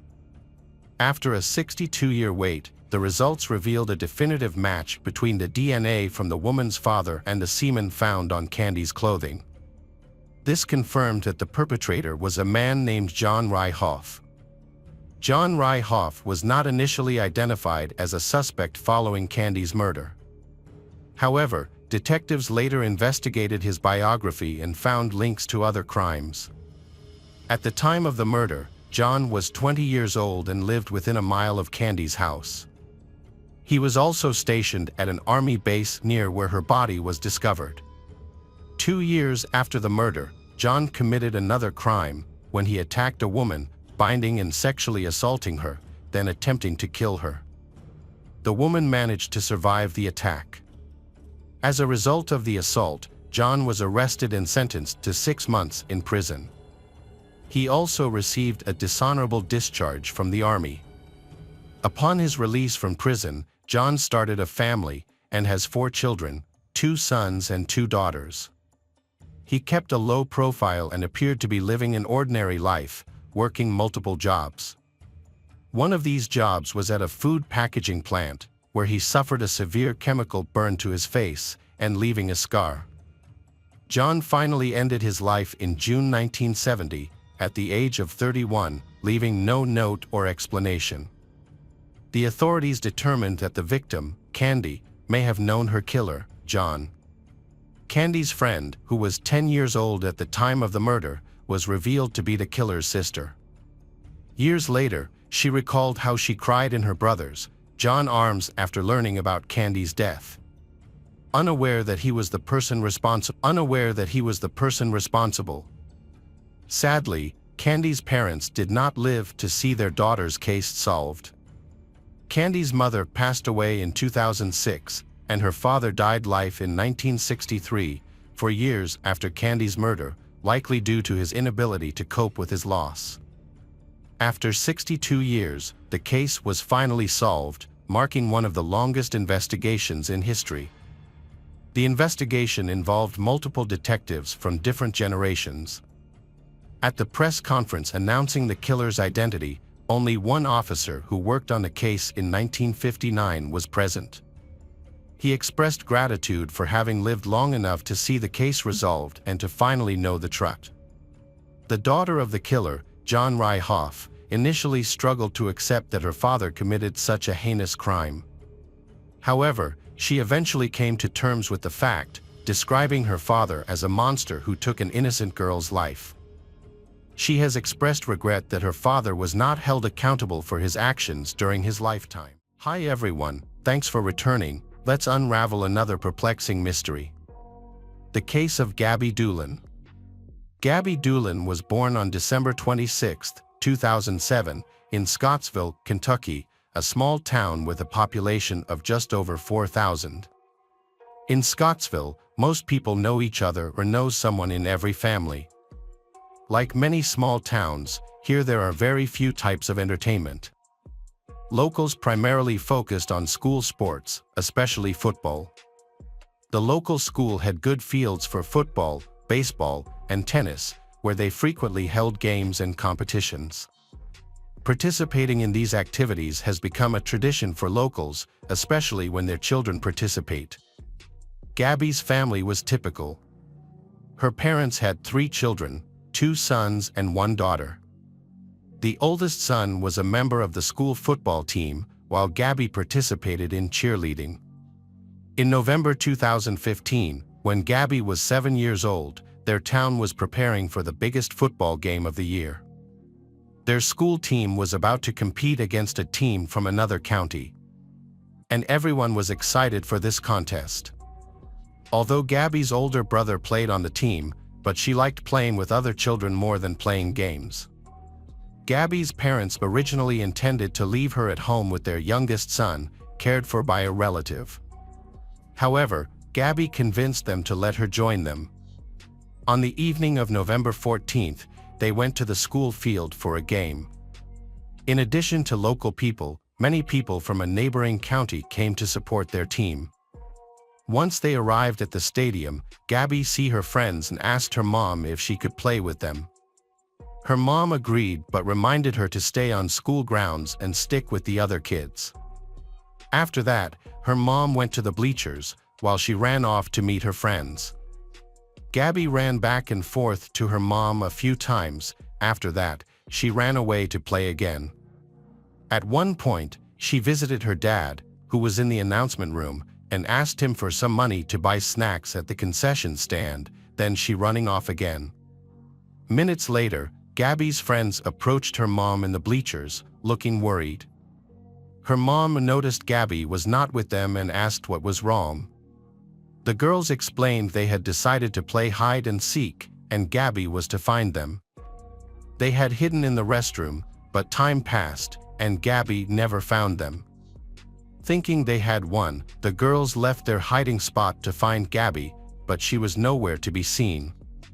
They called her name and checked all the places they had been playing earlier, but Gabby had seemingly disappeared. They then remembered that Gabby might have gone to the bleachers to find her mom, so they rushed there. Gabby's mother panicked when she discovered her daughter was missing and quickly informed her husband. He hurried off to search the area around the stadium. Meanwhile, the mother headed to the concession stand, where Gabby had wanted to buy snacks, to continue her search. While searching, the parents Gabby's encountered friends and shared the news about their daughter's disappearance. Concerned, their friends joined in a search for Gabby. They thoroughly searched the area around the stadium but found no trace of Gabby. Returning to the stadium, the parents Gabby's made an announcement over the loudspeakers in hopes that she would hear it, but there was still no sign of her. As the game paused and spectators returned to their seats, they continued to ask people if they had seen Gabby, and some offered to help search as well.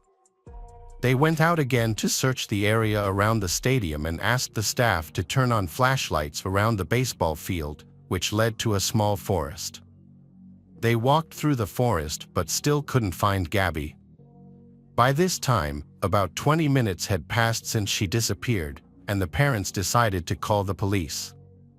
Officers quickly arrived at the scene, listened to the accounts from the parents and Gabby's friends, and they began their search. The local police department had little experience with serious cases like this, as child disappearances were rare in their small town. The officers immediately considered the worst-case scenario, that Gabby may have been abducted or harmed. The officers encountered a pressing issue: the suspected kidnapper was likely at the stadium, where a game was about to conclude. Realizing they had limited time before fans started leaving, which may include suspects, they decided to stop the game and lock down the stadium, keeping everyone inside. Police kept watch at all exits to stop anyone from fleeing. They decided not to inform people about the situation, to avoid causing panic, so as not to hinder their search. If people became aware that a kidnapper of a 7-year-old girl might be nearby, it could lead to chaos. Meanwhile, state police arrived at the school and began searching the surrounding area. They moved toward the baseball field and entered the woods. Deeper into the trees, they discovered a small creek where they found the body of a girl, later identified as Gabby. They called for an ambulance to transport her body to the medical examiner. A preliminary examination indicated asphyxiation, due to visible marks on her neck. Furthermore, part of Gabby's clothes were also missing, making the police suspect that she had been sexually assaulted. Gabby's mother saw an ambulance near the woods and immediately thought that her daughter had been found in need of medical attention. She rushed to the scene, but was stopped by the police, who didn't want her to witness the disturbing scene they were dealing with. The police investigation had quickly turned into a murder case, so they decided to relocate everyone from the stadium to the school gym. The investigators suspected that the killer might be among the group, and they needed to identify the perpetrator as soon as possible. The investigators then informed Gabby's parents about the likely circumstances of her death. They inquired if the parents had any suspicions about the person responsible for this heinous act. Specifically, they inquired if anyone had made threats against the family or if the parents had noticed anything unusual. However, Gabby's parents stated they had no idea who could be behind this act. Then, detectives interviewing Gabby's friends to see if they had noticed anything unusual that evening. They asked if anyone had been following or watching them, but the girls didn't remember anything suspicious. Detectives also brought Gabby's friends to the gym and asked them to carefully observe the people present, hoping to trigger their memory. Unfortunately, this effort did not yield any significant leads. The lead detective persisted in his belief that Gabby's friends may have unknowingly seen the kidnapper. He suspected that they might have been hesitant to point him out due to fear. To aid their recall, he encouraged them to remember every detail from that evening. Eventually, one of Gabby's friends mentioned that when she hid from Gabby in the restroom, she saw a man near the door. Although the girl's memory of the man's appearance was limited, she recalled that he was wearing a denim jacket. The police spoke to the ticket vendor, who confirmed seeing a man with a denim jacket draped. The vendor found this person's behavior unusual and suspected he was intoxicated. Although this new information helped, the police still couldn't identify the man. The police started questioning the people who had been at the game. As they did, it became clear why they were all being held there. They grew concerned, particularly for the safety of their children. Despite their fear, they cooperated with the police and answered their questions.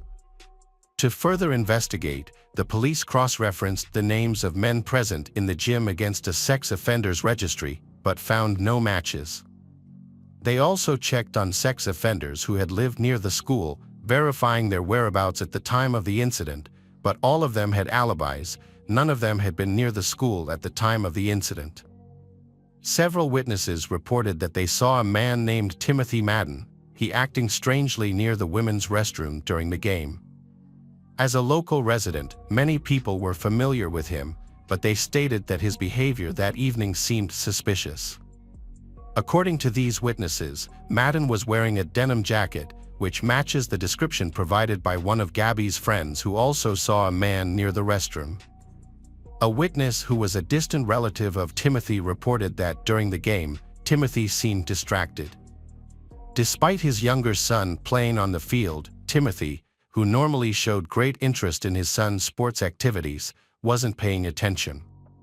Several other witnesses also expressed concerns about Timothy's unusual behavior, leading investigators to interrogate him. As night fell, many people had been released from the school. Before speaking with Timothy, investigators sought the local sheriff's opinion. The sheriff, who had known Timothy, doubted he was capable of committing such a crime. Timothy lived with his wife and 5 children. When police went to speak with him, they knocked on his door, and he answered. The officers asked if he knew the reason for their visit, and Timothy stated he was aware of Gabby's murder, but had no involvement in it. The detectives then used a tactic to gather more information. They asked Timothy if he could explain why several eyewitnesses claimed to have recorded him talking to Gabby shortly before her murder, through videos they supposedly provided. However, the detectives had fabricated this information.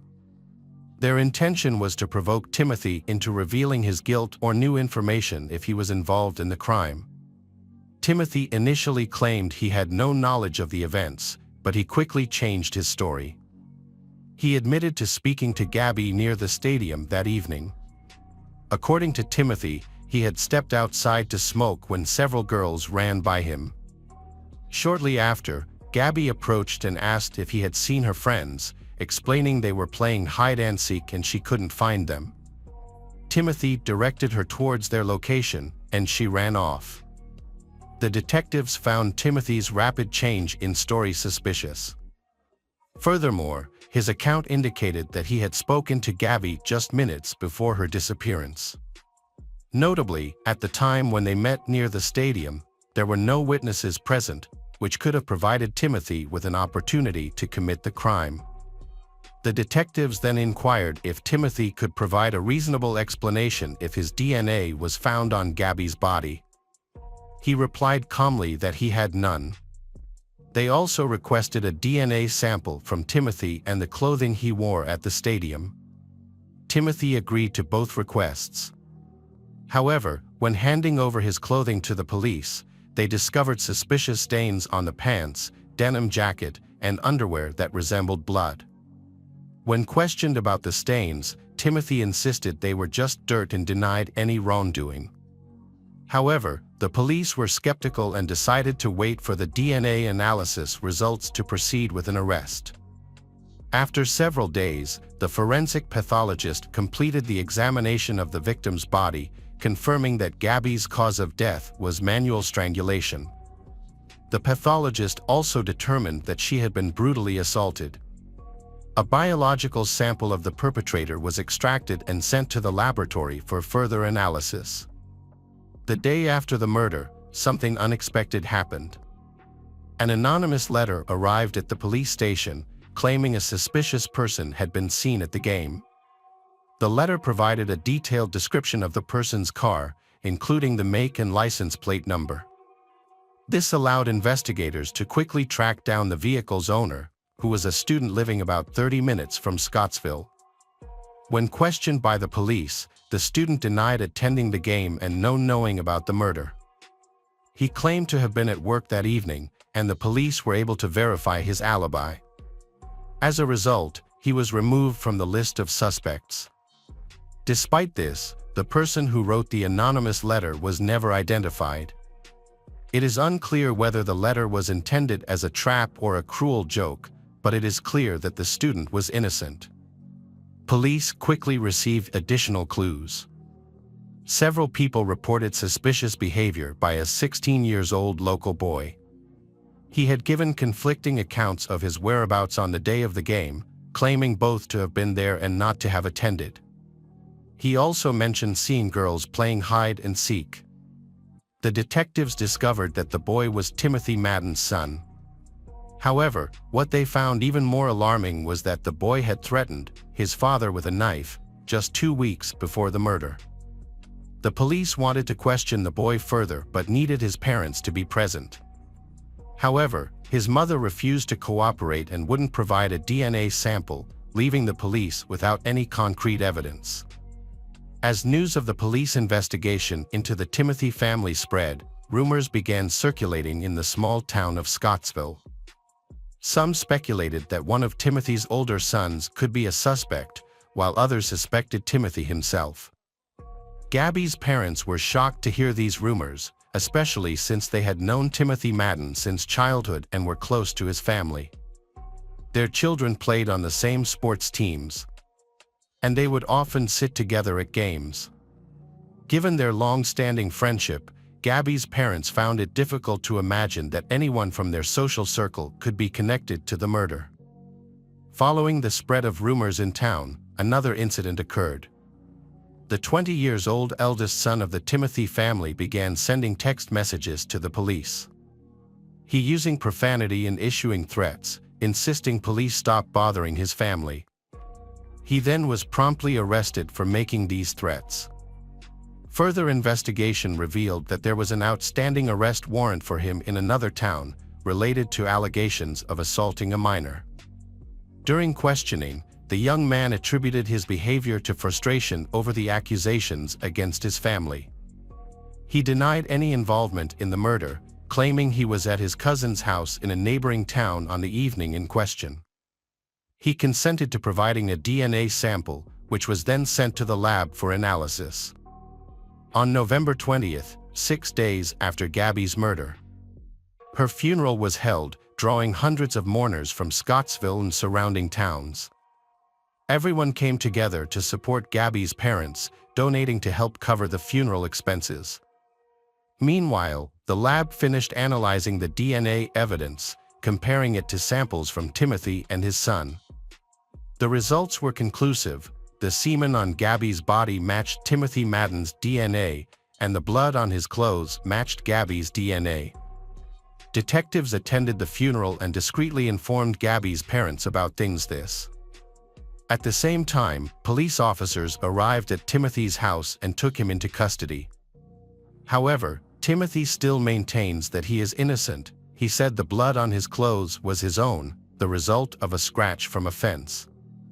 This contradicted his initial testimony to police, in which he had claimed the stain was mud. With the DNA evidence in hand, the prosecution took the case to court, seeking the death penalty.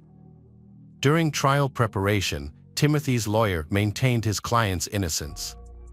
He raised concerns about the reliability of the evidence, citing inconsistencies in the timeline. Specifically, the lawyer argued that Timothy was at the stadium filming a game at the time of the murder. However, Timothy himself had previously told police that he saw Gabby around the same time. The lawyer highlighted that Gabby's body was discovered in a creek, yet when Timothy returned to the stadium, his clothes were dry. Additionally, Timothy's mother, who resided with him, reported that when Timothy came home, he was wearing clean clothes, didn't look troubled, and behaved as usual. However, the prosecution argued that the discovery of Timothy's semen on Gabby's body made all of the defense's arguments meaningless. This evidence firmly established that Timothy was involved in the case. According to police, his account of that evening contained some truth. It is possible that Timothy did leave the stadium during the game and encountered Gabby, who was searching for her friends. Given that Timothy was the father of one of Gabby's friends, she would have been familiar with him. Gabby may have approached Timothy to ask about the whereabouts of the other girls. At this point, Timothy might have concocted a plan, telling Gabby that the girls had gone into the woods behind the baseball field and offered to take her there. Once they were far enough from the school, he could have assaulted and killed her, then go back to the match. The wait for Timothy's trial had been ongoing for 4 years, causing distress for Gabby's family. They were anxious for justice to be served and for the person responsible for the murder to be held accountable. However, the case was slowed down due to many administrative procedures, leaving the family frustrated and having to wait for many years. In 2019, the prosecution and defense started negotiating a plea deal. The prosecution proposed waiving the death penalty if Timothy pleaded guilty and accepted a life sentence. Gabby's parents supported this proposal, as the prolonged wait for the trial was taking a toll on them. They also wanted to avoid the emotional pain of attending multiple hearings. Although Timothy had consistently maintained his innocence, he eventually agreed to the plea deal and confessed. However, the terms of the agreement did not require him to disclose the details of his actions. He only had to admit his guilt. This was unsatisfactory for Gabby's family, as they wanted the perpetrator to take full responsibility for his crimes and provide a complete account of what happened to their daughter. The court hearing became heated, Gabby's father yelling at Timothy and Timothy's relatives shouting at Gabby's family. The judge was forced to intervene, calling a break and separating the parties. Ultimately, Timothy was sentenced to life in a maximum security prison,